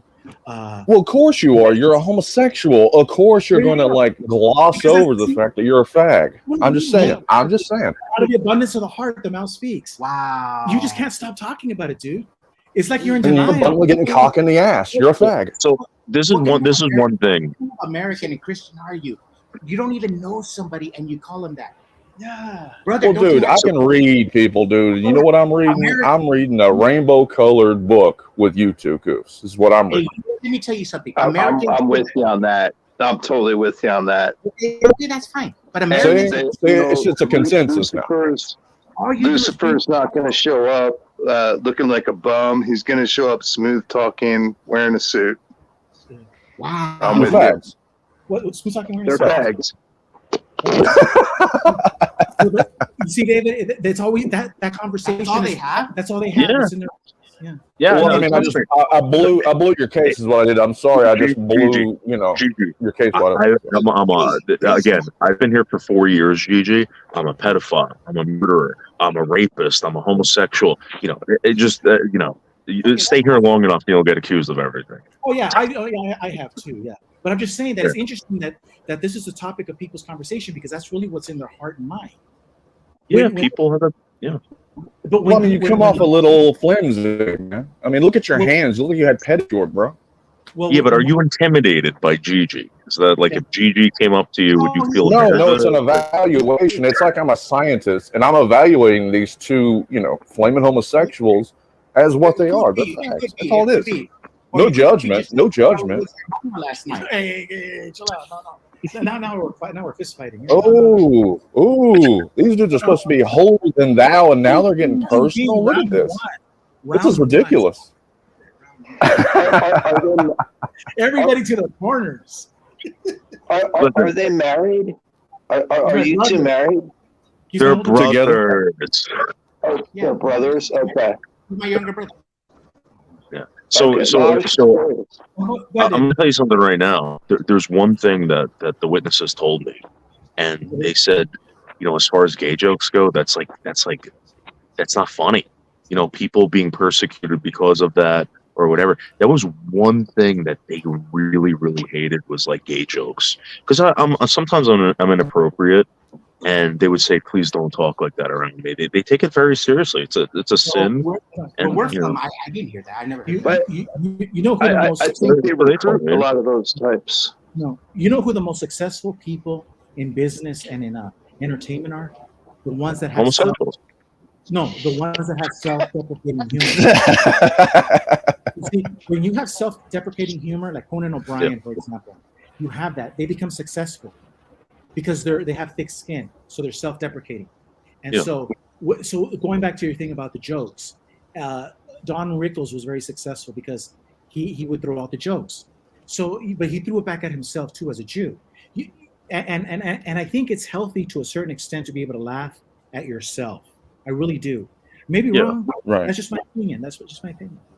What do you guys think about the whole transgender thing? Are you guys appalled by that or blown away, or do you guys like it doesn't? I'm extremely sad. I'm extremely sad because we love humanity. I love everybody, and I think if there's a boy who wants to become a woman, a girl, and that happens to him at the bottom surgery, and I think of my kids and my grandchildren. I wish they have babies. I wish that they grow up and have families.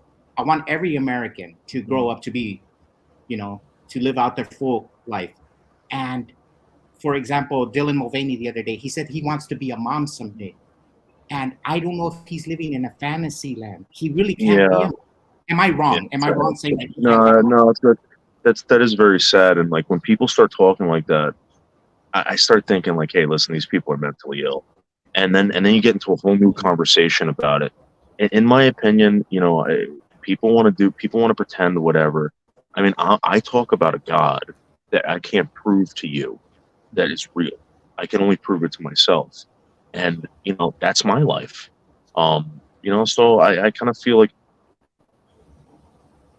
listen, no, this person's man, in my opinion. If this person wants to pretend, let them go ahead, but you can't tell me what to think of you.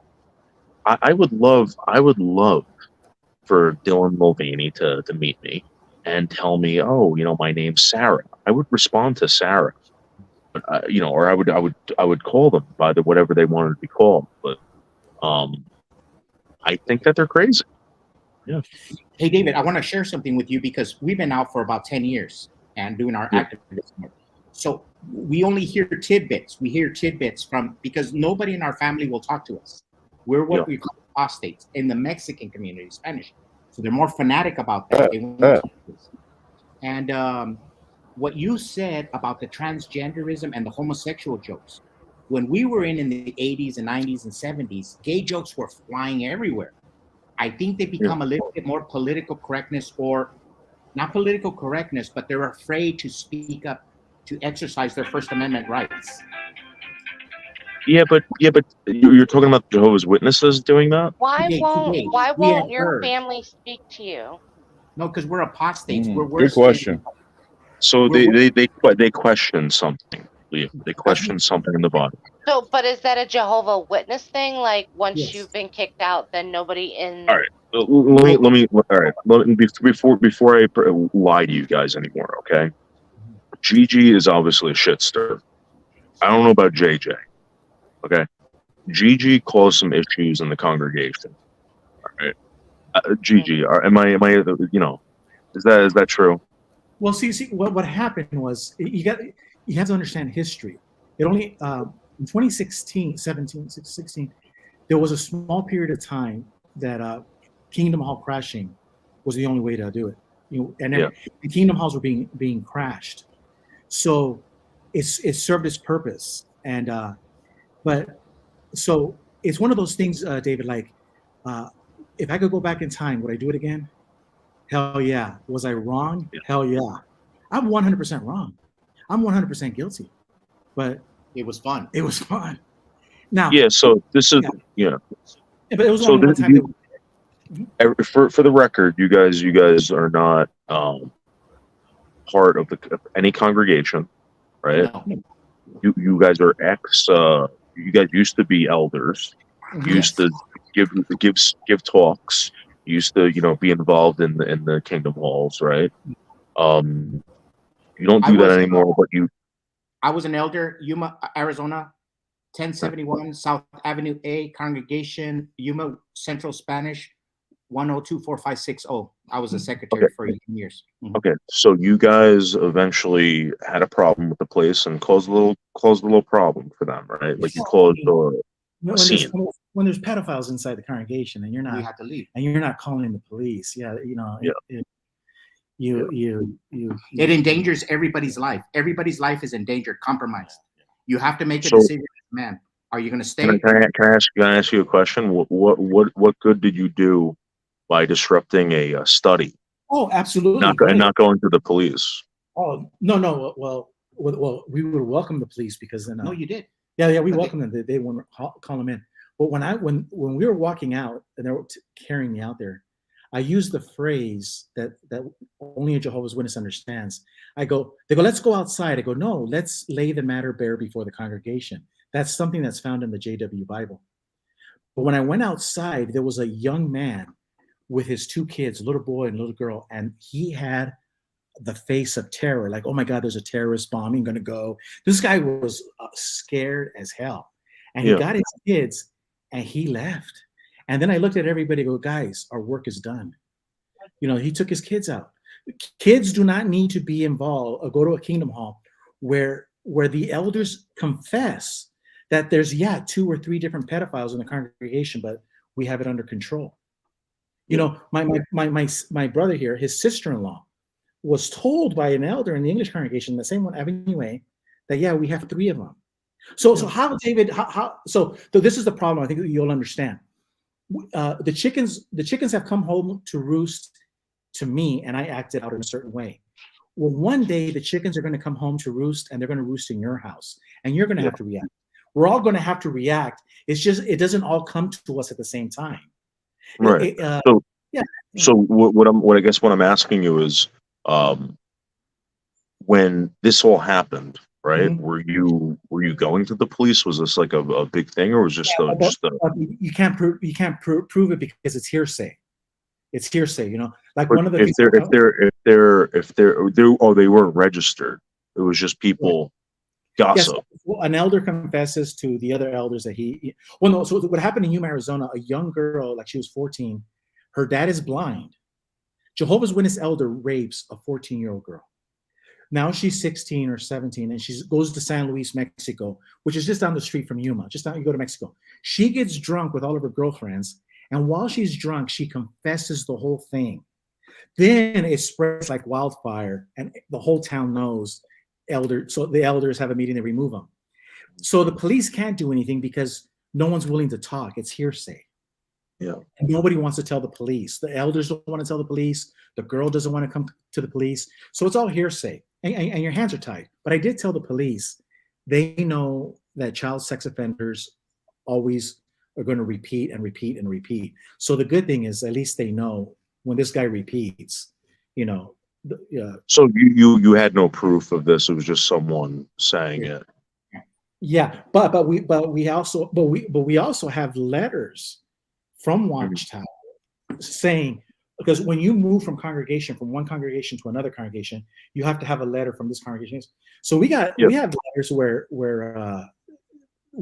the elders admit that, hey, this person's a pedophile, you need to keep an eye on them. So they know, and they're allowed to move. And here's the other thing, David. You or I, say I was a pedophile, I could say my name is Jorge Ramos, and I could move to Cincinnati, study the Bible. I don't know how to do it. I'll study the Bible with a top-notch Jehovah's Witness, and I'll let him be my Bible teacher. I'll move up that organization so fast, and I could be a pedophile. They never ask you for a driver's license. They never do identity checks.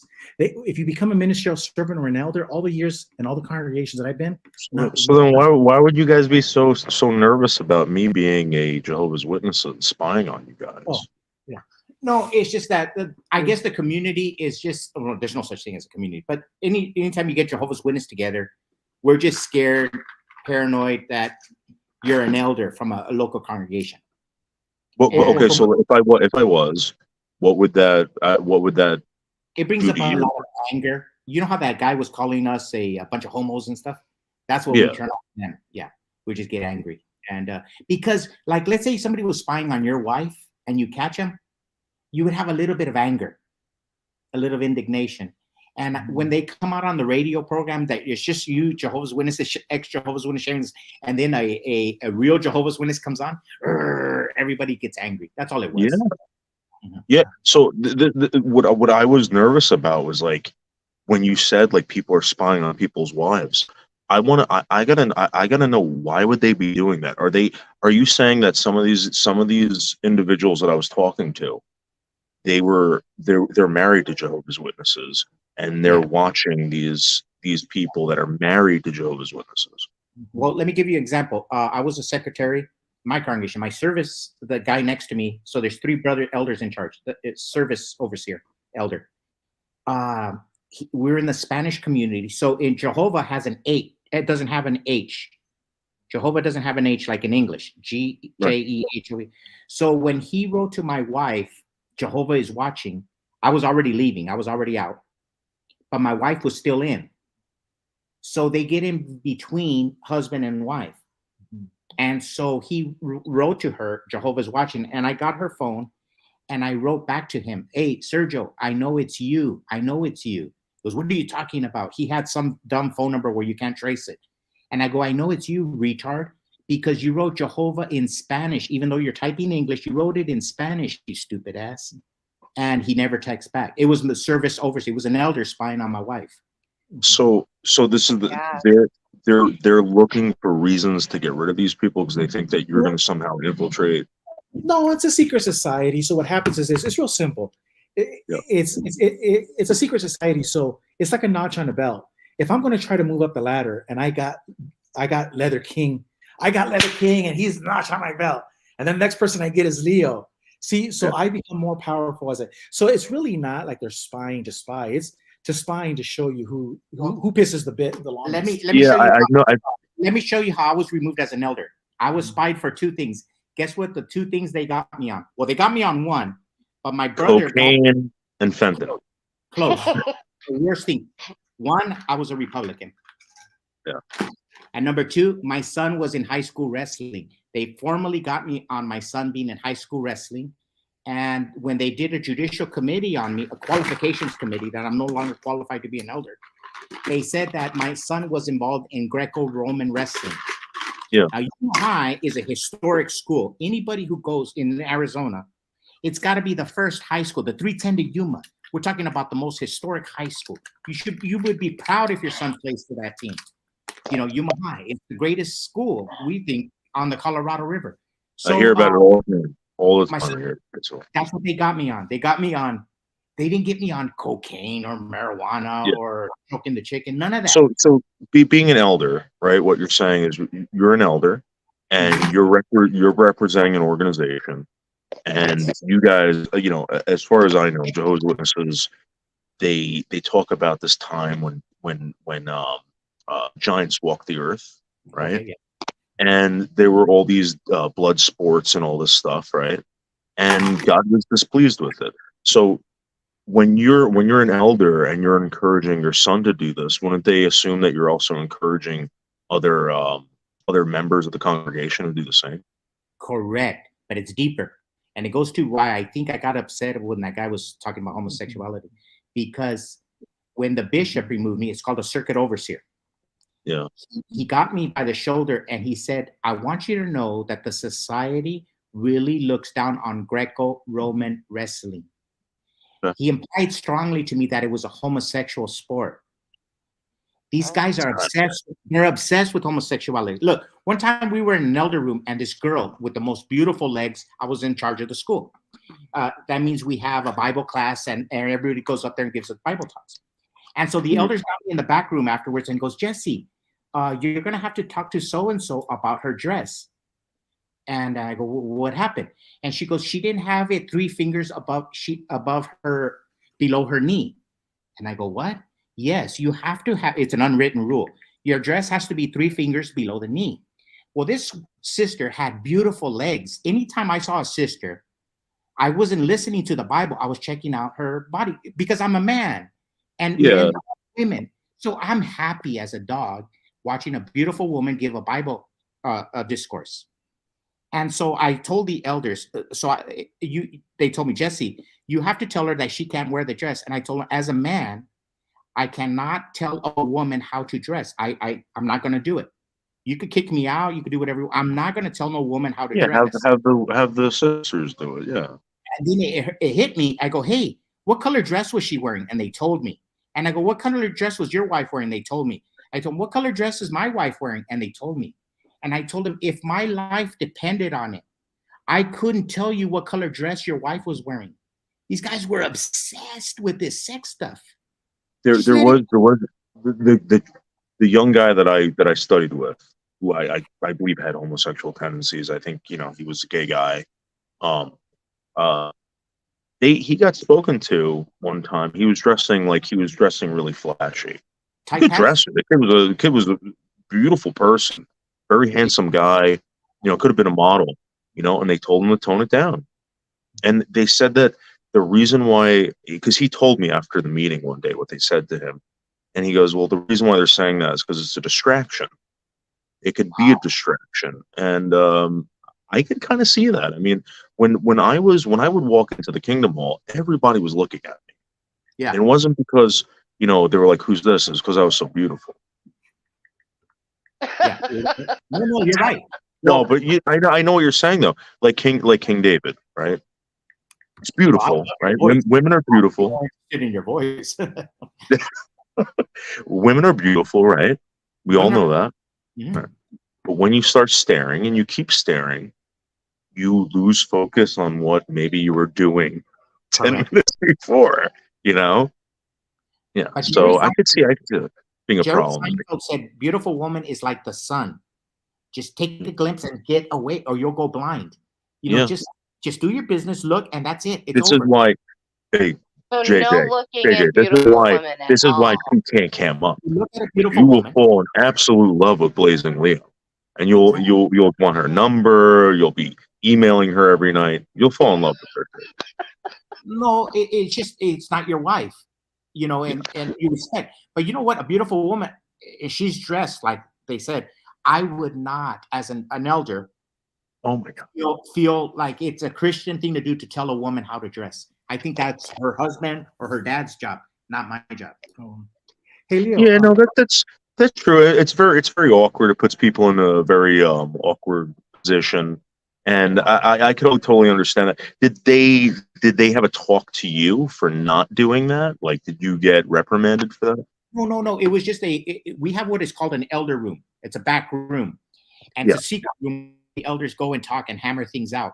You know the reason why Jehovah's Witnesses don't get in politics? Because Jesus Christ didn't get involved. No, because we have the elder room. You want to talk politics? There's the politics. Go in a Jehovah's Witness elder room. Yeah. The fights that are in there over women dressing, over every little detail of life. Who's on Really? top? Who's on top? Yeah. So politics, they're too busy with their own politics. But you know what, David, the lesson here, because we could all summarize this.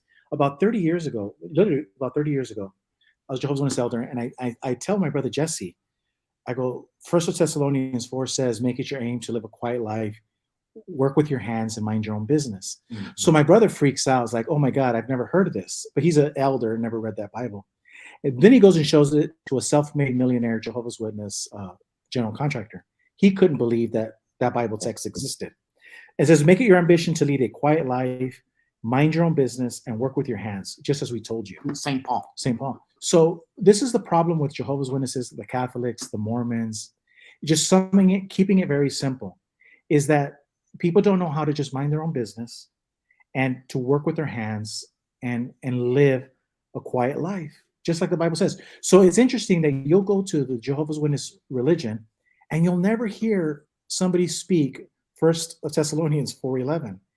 But see, because what religion does is it picks and chooses which Bible texts it could use to fit their agenda.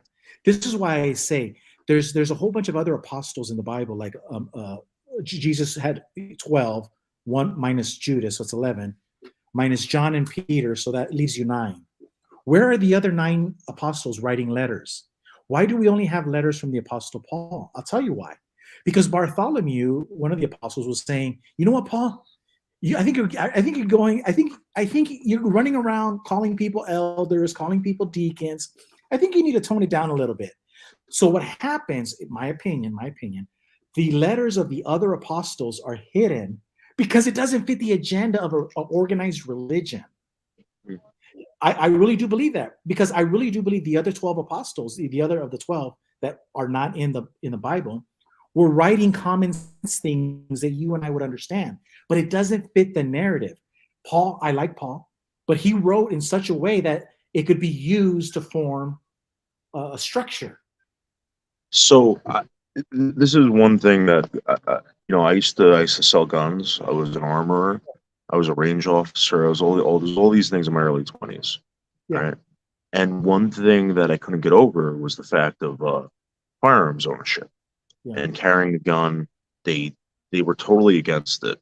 I asked them. I said, "Well, would this ever affect me if I wanted to, get baptized and maybe have a role in the Kingdom Hall?"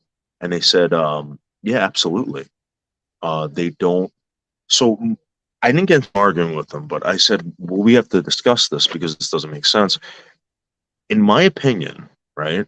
And go back to when you were a elder, and I come to you and say this.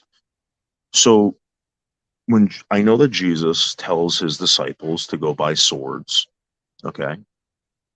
I understand what happened. Jesus didn't appreciate. Jesus told them, hey, put your swords back into the proper place, right? Which was the sheath. Mm-hmm. And that's basically it. He didn't tell them to destroy them. He didn't tell them to stop carrying them. Mm-hmm. So when I said this to them, it was kind of like, listen, David, like there's more things that are they brought me back to the house. When you have a house, you're supposed to have it a certain way. You're not supposed to get anyone hurt. And the fact of you having a gun, you're just increasing the chance of you hurting another person. What would you tell me? Well, you asked the wrong guy. You asked the wrong guy, because I'm a Second Amendment lover. You got to remember, I was born conservative. I was born again Christian in the Jehovah's Witness religion. So I fought the same thing you did. So if you came to me with that, I would tell you, shut up, don't talk about it. Keep it in a safe place. But the religion has become more fanatical. We don't have that discretion no more. The elders have to toe the line. It's changed. So me and Gilbert are old school elders. We were old school. We were brought up in the 70s and 80s. We served in the 90s, in the early 2000s. So we were brought up by guys like Wilfred Ponce, fought in North Africa against the Nazis. Elder trained me. Rojas, Peter Rojas Sr., fought in Okinawa, Japan, for World War II. Mexican immigrants fought for America, World War II. Yeah. They were gun lovers. But so the religion has changed now. So there's less tolerance for owning a gun. So the elders are under strict obligation to tell you, But if you would have been under old school elders, they would tell you, hey, shut up, keep it under the table. I got a gun too in my bed. But how about this one? Isn't it interesting that the religion that has a New World Translation, think of it, New World Translation Bible, doesn't like guns? I don't think George Norrie, I love George Norrie. There's no such thing as coincidences. Not a coincidence. I just find it. They're very nervous, and this was one thing that they explained to me. They said, the meeker to inherit the earth. If you're out there, if there's a big system coming after you, right? They're gonna go after people who are out there with picket signs, maybe even with guns. But the people that are not getting involved in this, they're gonna wait for the end. They're gonna be the last ones that they come after, and that's why they don't want Jehovah's Witnesses getting involved with firearms. That's what I was told by one of the elders. Hey, this is one thing I tell everybody too. You're right. The elders are correct.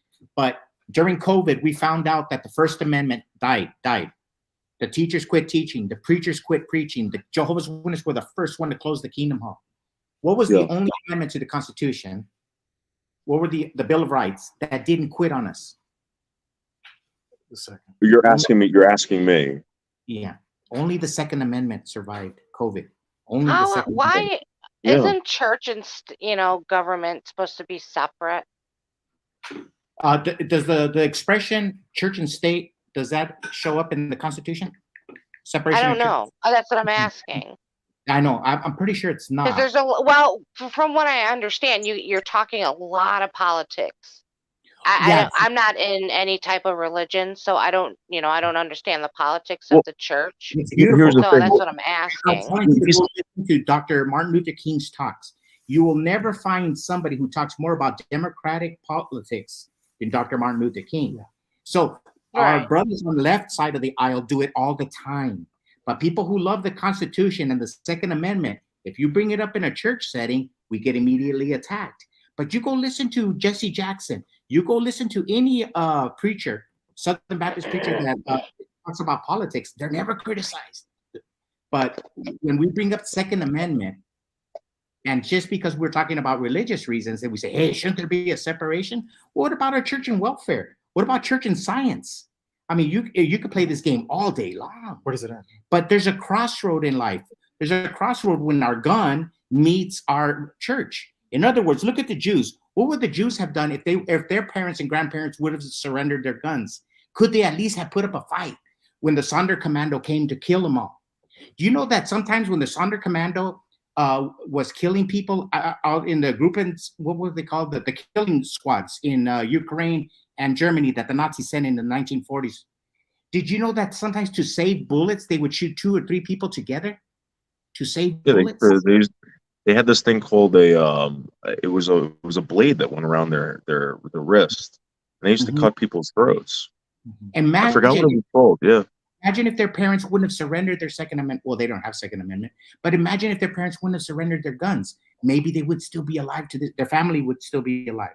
So there's a crossroads between religion and politics. And for instance, Jehovah's Witnesses are doing the same thing all over the world, regardless if they have rights or not. Yes. Correct? Yeah. Correct. So there's a lot of people that are being persecuted, or Jehovah's Witnesses that refuse to, in Russia. I remember reading these horrible things in Russia about Jehovah's Witnesses being arrested because, they're not patriotic to their country. That's a big no-no. Well, maybe they know something about this new world that we don't. Here's another thing. You could talk about religious persecution today. What's today? May what? May 24th? What religion was infiltrated by our government? Was it the Jehovah's Witnesses? No, it's the Catholic Church. It was the Catholic Church. Who's being persecuted in this? What Christian denominations? It's Christians that are being persecuted. Jehovah's Witnesses aren't. Yeah. They're on the good side of the new world. They're following. Right. You're talking about the United States. I mean, Jehovah's. I mean, listen. You go to certain parts of the country. You can't look a certain way. I'm not the country, but the world. You can't look a certain way. You have to wear certain clothes. I mean, that's. But isn't there an irony that the whole world wants to fight Russia? But isn't there an irony that the first religious organization in our modern day was the Jehovah's Witnesses that were at war with Russia? Isn't there some kind? Isn't don't your brain just say, wait, why? Is there a? I heard a woman. All right, and I don't know if this is where you're going. She was talking about there was proof that Jehovah's Witnesses are involved in NATO. Well, they were. I don't know, but they were there's part of the UN. consequence. There's coincidences. Then why is our organization, the Jehovah's Witnesses, if we're supposed to be neutral, why are we fighting Russia? What the hell are we fighting Russia for? And why does the Jehovah's Witnesses have a Bible called the New World Translation? And the United Nations wrote a letter saying, enough already. How are the Jehovah's Witnesses fighting Russia? No, they were fighting Russia with the Russian ban. But how is that fighting though if you're just not participating in something? Well, they were fighting the Jehovah's Witnesses were fighting the Russian government because the Russian government was saying, hold on a minute, you're an American religion coming into our country, and then you're taking over the property of, you're having these people finance mortgage property for 30 years, you finance it, and then you keep the property and you sell it. You're doing it all over the United States, so you're doing it here in our country. And then you're sending the money, the proceeds of the donations back to the United States. And Russia's like, no, we don't need Jehovah's Witnesses. We don't need Mormons. We can have religion without you. Now, is that right or wrong? That's what Putin basically decided. Well, you're talking about individual people deciding on what religion they want to practice, and Russia's looking at it as but Putin is looking at it like, you guys aren't a religion. You really are a real estate holding, company. You're masquerading. But isn't every religion like that? I mean, or any kind of organization? I mean, the Catholics do it. The Protestants do it. I mean, some are just better than others. Yeah. Some are I mean, I'm going to be honest with you. When I went to Bethel, I've never seen anything run like that before in my life. And I do a lot of things with buildings and stuff like that. That place was run like to a T. Yeah, perfectly, and they're very much involved with numbers, knowing exactly what the things do, and if there's something that's better. I don't know if that's bad though. Why is that something that's terrible? Well, because they're adding the Christian aspect to it, and people are saying, hey, this is totally unchristian. You're masquerading as a church, trying to get 501c3 tax benefits, but you're not doing one thing that's giving back to the community. You're not contributing back to society. If you're a Jehovah's Witness and you decide to feed the homeless out of the Kingdom Hall, you'll be kicked out. The Jehovah's Witnesses don't do no charity, but they want all of the tax benefits. So can you blame somebody like Putin, kicking them out? If I was an authoritarian, I would have done the same thing. Now I'm not. I wouldn't do it, but I could totally see why. Yeah, I could totally see why he would do it. Because he loves Russia, and he sees the Mormons and the Seventh Day and the Jehovah's Witnesses as an American religion, just going in and messing up what they are. Let me ask you a question though. If Jehovah's Witnesses didn't participate, right, in a society like that, right, where they're not paying taxes, they're just saying, you know what, forget all this, whatever. I mean, Jesus did say, "Give to Caesar's what's his," right? Yeah. And they're just not getting involved with he's not getting involved with politics. He's not, the king of this world. He will be, but not right now. Yeah. What do you want Jehovah's Witnesses to do?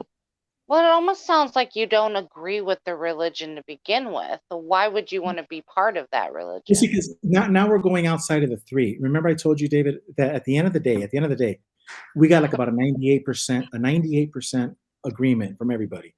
If you've been doing this as long as we have, about 98% of apostates agree that if we care about the shunning, we care about the blood issue, and we care about the pedophile. If you get rid of those three things, you can lie, steal, cheat, taxes. You can do all that stuff like everybody else. We don't care. Just get rid of these three things. So basically, everything that you see in the ex-Jehovah's Witness community boils down to these three things. If you get rid of these three things, all that other stuff is just semantics. But you would never become a Jehovah's Witness if they did. No, and I was a damn good one because when I was 19 years old, I mean, I was building congregations. I really was. I'm serious. I was 19 years old. I go to a Spanish congregation in a small town, 3, 4, 5 people showing up. A year and a half later, when I moved back to Yuma, I mean, there's 115 Mexicans, I'm Mexican, and we're all going on a Sunday meeting, and I built congregations. My brother physically built them with hammers and nails, and I built them by bringing people in, I couldn't go back and do it again.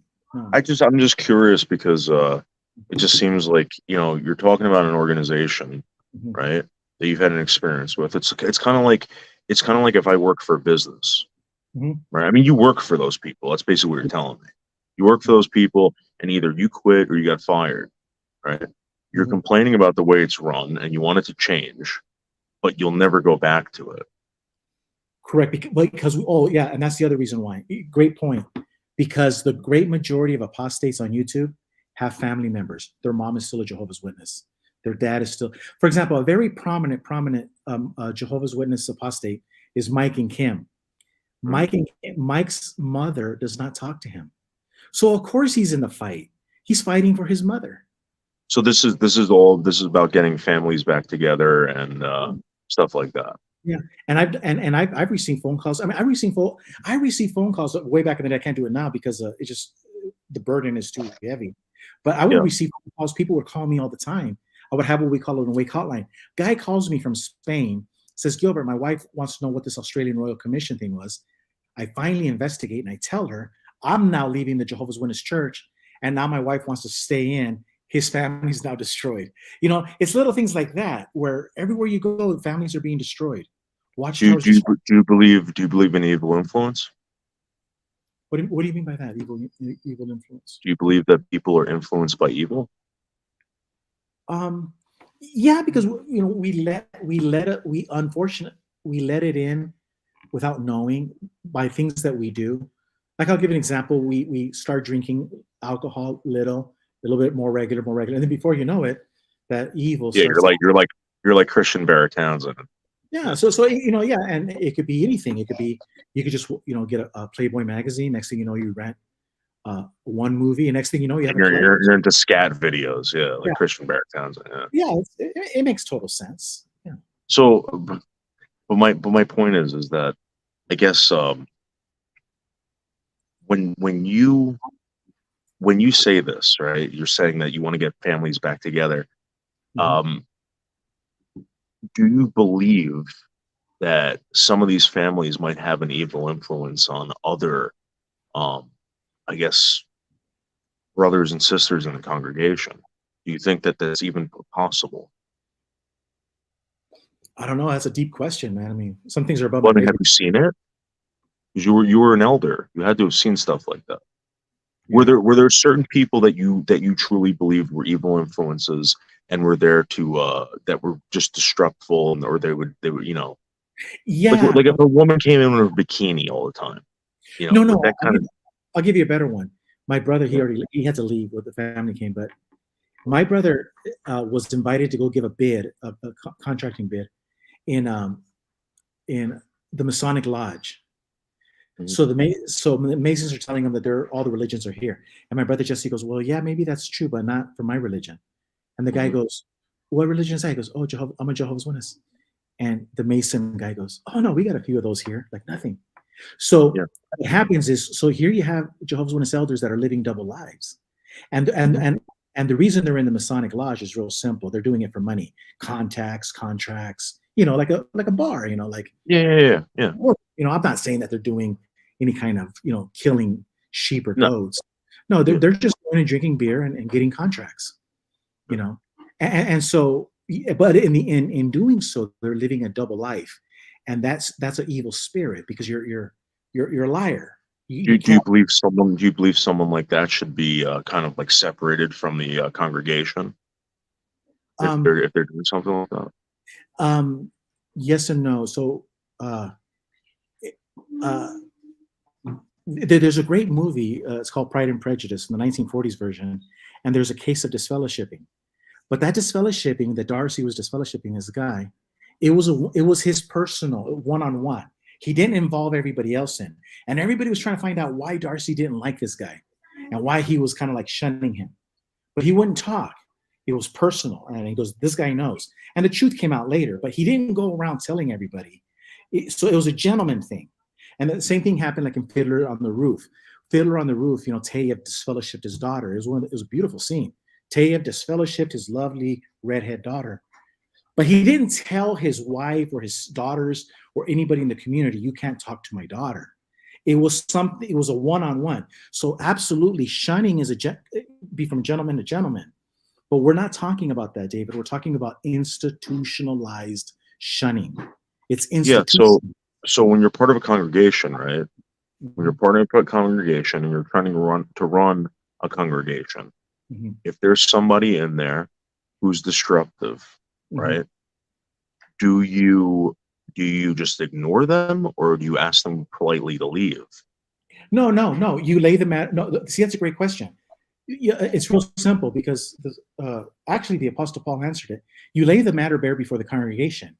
Well, the problem with the Jehovah's Witness Church and all the religions is they have like a program. It's like 7 o'clock, it's this, 7:15, it's that, 7:30, it's a program, like a television, mind programming. So it's a program. In a real setting, in a real church, like back when Paul, they would go at a home. So in a real church, what you would do is you will say, okay, guys, you know what we're going to talk about today? Joe, word has come out that you're a pedophile, and the cops have confirmed it, and you have a trial date. What do you have to say for yourself in front of everybody? You lay the matter bare before the congregation, in front of the old people, in front of the young kids. You just lay it out. And when that happens, guess what? You don't have to disfellowship, because people that do stuff like that, they immediately leave. You see, James 2:19 says, do you believe there's one God? You do quite well. Even the demons believe and they tremble. So this is what I've learned, David, is when I'm talking to people, I'm like Yoda. I'm like a Jedi Knight. And people sometimes they're like, I got to get away from Gilbert. I got to get away. And I know I got to get away from him because they're going to go smoke weed, which I don't blame them. Go smoke weed. But they know they can't do it in front of me or next to me because it's like an energy field around me. It doesn't make me a better person. So you're saying that like when people don't bring their junk. So for instance, the homosexual, right? The homosexual that comes to the congregation, he's got his own personal battle that he's dealing with. All right. He's not bringing his homosexuality into the congregation, but he gets caught maybe doing so or whatever happens. All right. Homosexuality is not against the law. Pedophilia is. So what I'm trying to point out is in the congregation. In the congregation, right, you have a group of people who are converging all at once to study this thing, and they're being led by you. Right?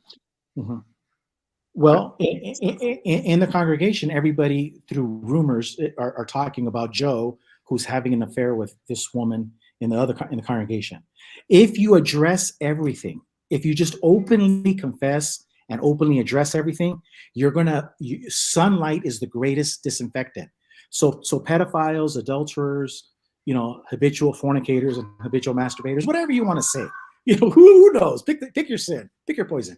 They're going to leave you. They're not going to be part of your church. Why? Because you're a group of people that lay the matter bare before the congregation. Jehovah's Witnesses don't lay nothing matter bare before the congregation. They always do things behind closed doors. Okay, so if the guy doesn't leave the congregation, what are you supposed to do? No, he will, because if you and I are together, you just told me before that you interrupted a service due to the fact that there were. Because it's being hidden behind the scenes. But if we're all together in the service and week after week, we're openly talking about these things and we're naming names and we're saying, hey, this is a police report and your name is on it and you're here. What do you have to say for yourself? And so let me ask you a question. The guys that when you disrupted the service, right? Was there any proof, or it was just accusation? No, on that particular one, there was another girl, Smurf girl from Tucson. She's the one that started it. There was like about 5 of us that one after another interrupted it. So we did it simultaneously. There was a confession of of elders that it was known in Tucson. But So again, that's it's my like, point. If everyone knew about this, right, and there were all these accusations, why didn't they leave? They don't. Sometimes people don't leave, and what are you supposed to do? Are you supposed to allow them to stay there? Or are you supposed to kick them out? I mean, you wanted to get these people removed, well, you know, well, and this is what you guys complain about. You guys complain about people being, you know, taken out of the congregation and shunned and stuff. I mean, isn't that kind of what you wanted for that one guy? yeah. But I'm just saying, in a perfect world, when there's no closed doors, there's no secret rooms, there's no secret meetings, everything is done openly, and everybody has to answer openly in the town square. Guess what? Bad people are just going to pick up and leave. They will. But that's the perfect world, and I think that's the problem with a lot of our churches. Is the churches, we have too many closed doors, we have too many back rooms. Things are done in secrecy. And so, like I said, sunlight is the best disinfectant. And again, and if you're an adulterer, you know, you're having sex with a member of the congregation, you know, his wife, and you know everyone, you know, they're going to talk about you. You're going to have to answer in front of everybody. You're going to think twice, or you're going to pick up and leave. So that's just my opinion, you know, and that's that's not my problem with the Jehovah's Witnesses. With everybody, is that you have to be open society. Yeah. Leo, what do you think about this? Do you think that this guy's just a troublemaker, or do you think he's actually got some valid points? I think he's fighting for a religion that it sounds like he wants to change. And I think maybe he needs to start his own religion. You know, Honest to God, that's what it sounds like to me. Like he says he wants to be a Jehovah's Witness, but he doesn't believe in anything the Jehovah's Witness believe in, right? Yeah. It's funny because no, I never said I want to be a Jehovah's Witness, but I did talk about starting my own church. I did. Okay. So then I'm sorry. I thought that's what that was about. I did as a joke, in humor, and my church was called NOCACA, Nokeka, otherwise Nokaka, the National Organization of Congregations Against Cult Abuse. So Nokaka, the National Organizations of Congregations Against Cult Abuse. That is actually really good. That is so good. But the point is real simple. If you keep everything simple, if you're going to worship God, go worship and do everything publicly, nothing behind closed doors. And guess what? You'll have a good life. It's when we start doing things in secret, when we start going behind the shed, you know, that's where all the problems start. You know? Yeah, I've never witnessed anything like that, and I believe you when you're saying there's all this drama behind the scenes. That just sounds very human. That sounds very, very human. And that's everywhere. The Democrats, the Republicans, it's all the same. Yeah. So my question is, I mean, if it's all the same, then why are you so surprised that, you know, the Jehovah's Witness organization is trying to run their organization like an organization? This is where you lose me, because I truly believe it's an organization. I believe it's an organization that has you know, a head, you know, and it, just like government, right? But the way they're trying to run it is biblically, and there's really no other way to run this organization. And they're trying to, in the modern day, they have all these laws, and they're trying to be Christians, or just like Jesus, I guess. How does someone win? You know, how does someone win you over by doing that? Like, you're always going to have a problem with it. Yeah, and because one, we've lived more than you have inside this thing.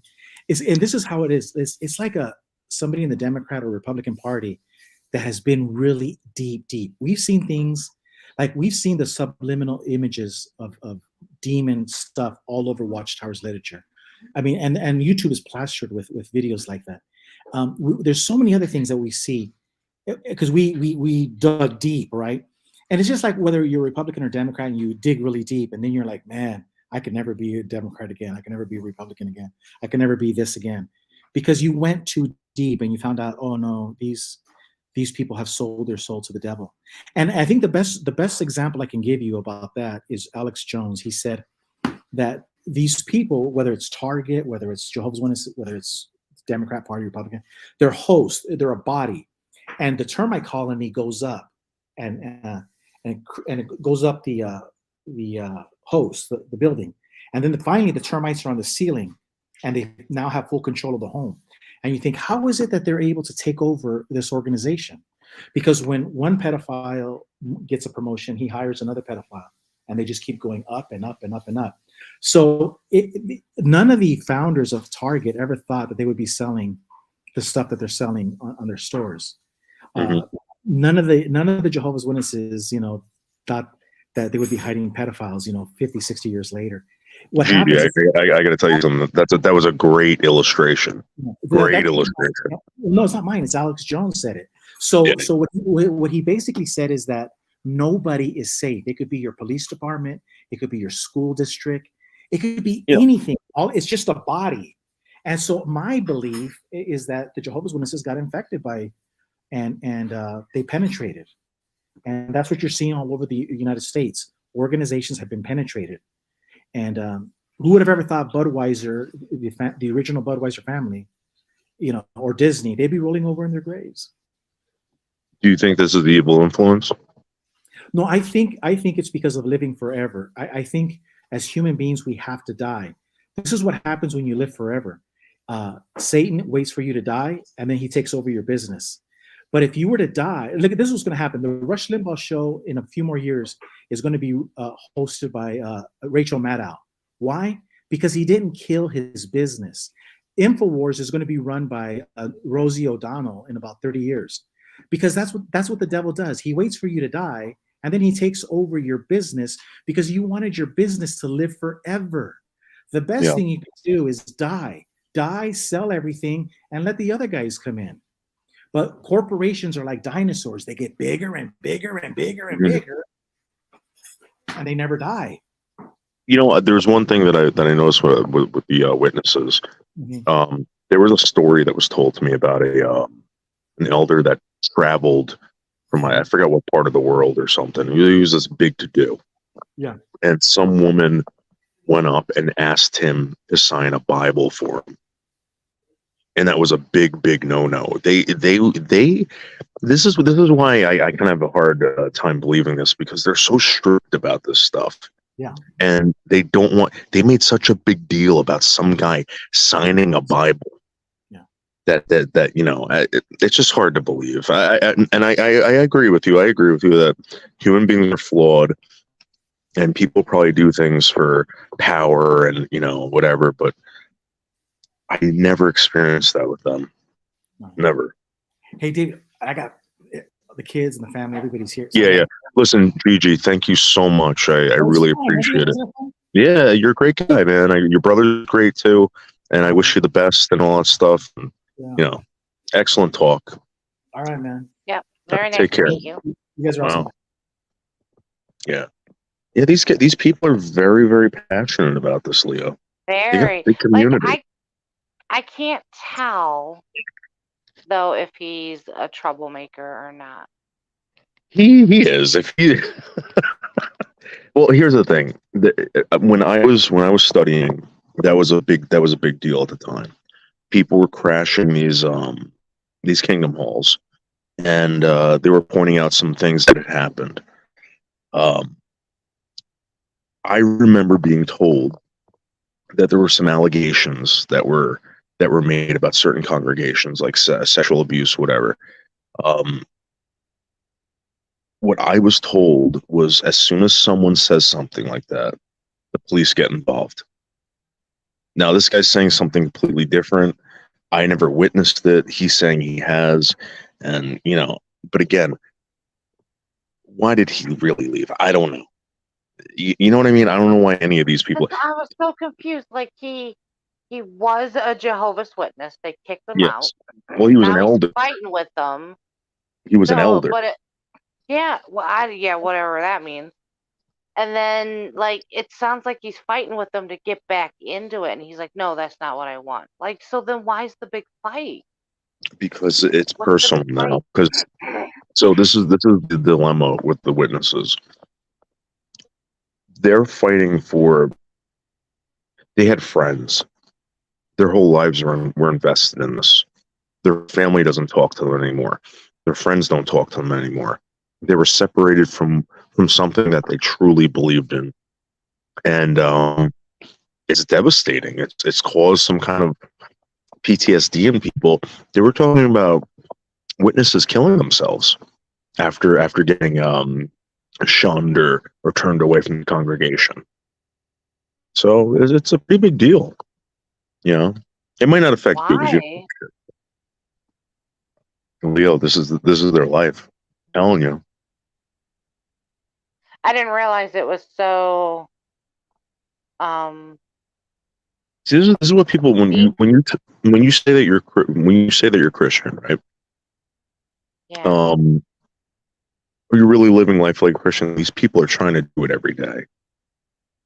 You know, as far as living their life like Jesus would have, or Right. practicing what they preach. Also, every movement that they make is a thought. So, for instance, hey, do I go over there? What would Jesus do? Biblically, is it the right thing to do? And they live their lives like that every day, Leo. Now, for that to get taken away from them, and the people that they the people that they loved, blah blah blah, that's a real big hit. And these people are really, really mad. I met some pretty. Gigi and his brother are great. They seem level-headed. They like to talk. They're very smart guys. But there were some people in there that were just livid angry. So, I felt quite ignored. I'd ask him a question and he'd be like, David. well, see, they still got that mindset. They're going to talk to the man. The man. Right? The man. You- That's what I figured. That's why I was like, I guess I'll just sit back here and be quiet. Again, it was because I showed interest in what they were talking about. I don't know if Jose helped out by asking them all that stuff, but they weren't. This is what they do. They're not going to get involved in a stupid conversation. And I truly appreciate them coming over here and telling their side of the story. What's the point of their discussion anyway? Again, these are people that were separated from an organization that they spent their entire lives devoted to. All right. I don't know why they were separated. Some people were forced out. Some people decided to leave. And it's just these tragic stories about, I can't talk to my parents anymore. I can't talk to my kids. Like stuff like that. Imagine, Leo, if your niece or something wouldn't talk to you anymore because you're not part of an organization that you spent a lot of time in. You raised this kid in this organization. You spent every day participating with these people in an organization. Yeah, I mean, I get it. I understand that it's got to be devastating. But what would make them want to rock the boat like that and jeopardize that? They're angry. He's saying that it was because of some pedophile stuff.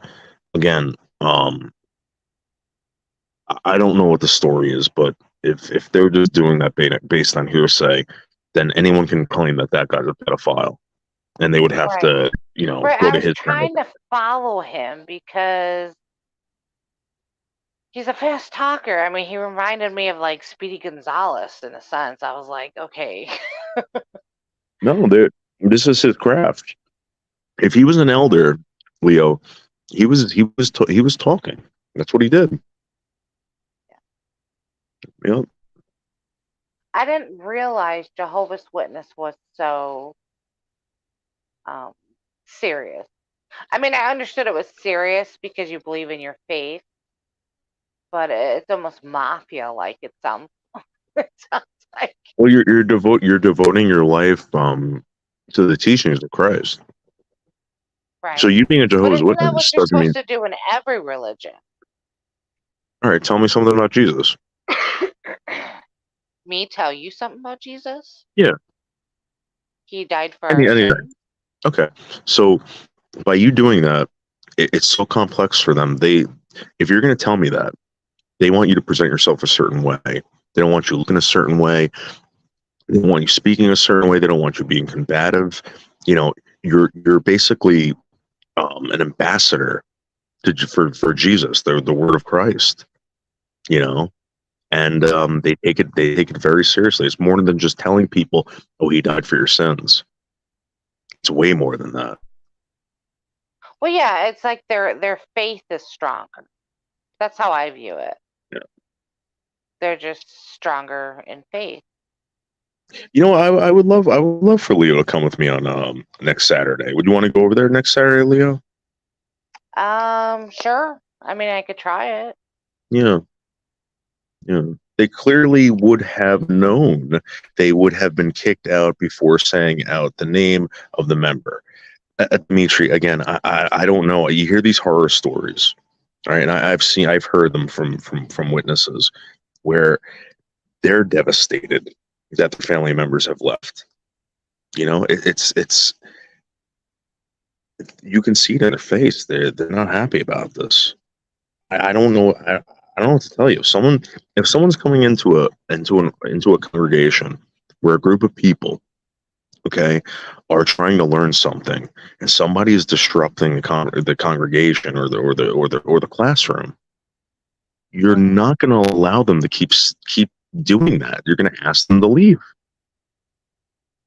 You know, it's this. You know what this comes from? This comes from this rebellion in the Bible. And you know, it happened. You know, sorry, Satan basically convinced a third of the angels to rebel. So they're very nervous about this. They think that that's possible. So I think you might end up being the new Jim Jones. I don't think so. I don't think so. I don't like telling people what to believe. I like asking people what they believe and why they believe it. And I have my own opinions. I have my own, you know, morals and, you know, religion, whatever. But again, I don't necessarily agree with everything that the Jehovah's Witnesses do. But I'm telling you right now, as far as studying, these people are amazing. They're great teachers. They have everything set up for anybody to access. And they're on top of their game, those Jehovah's Witnesses. I'm telling you, Leo, 100%. I think what you are, Leo, is like kind of like, you know, how a Catholic is. Most Catholics I know just celebrate Christmas. Yeah.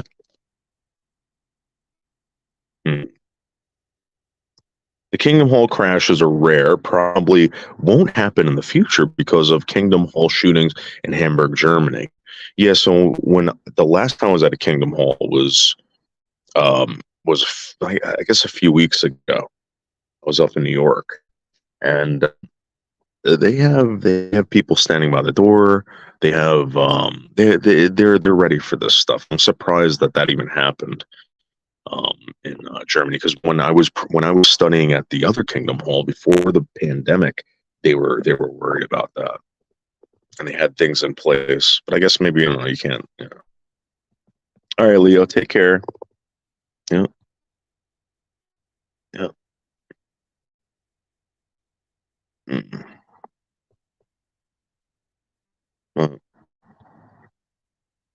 Oh, hey, what's up, Lindy Live? Oh, really?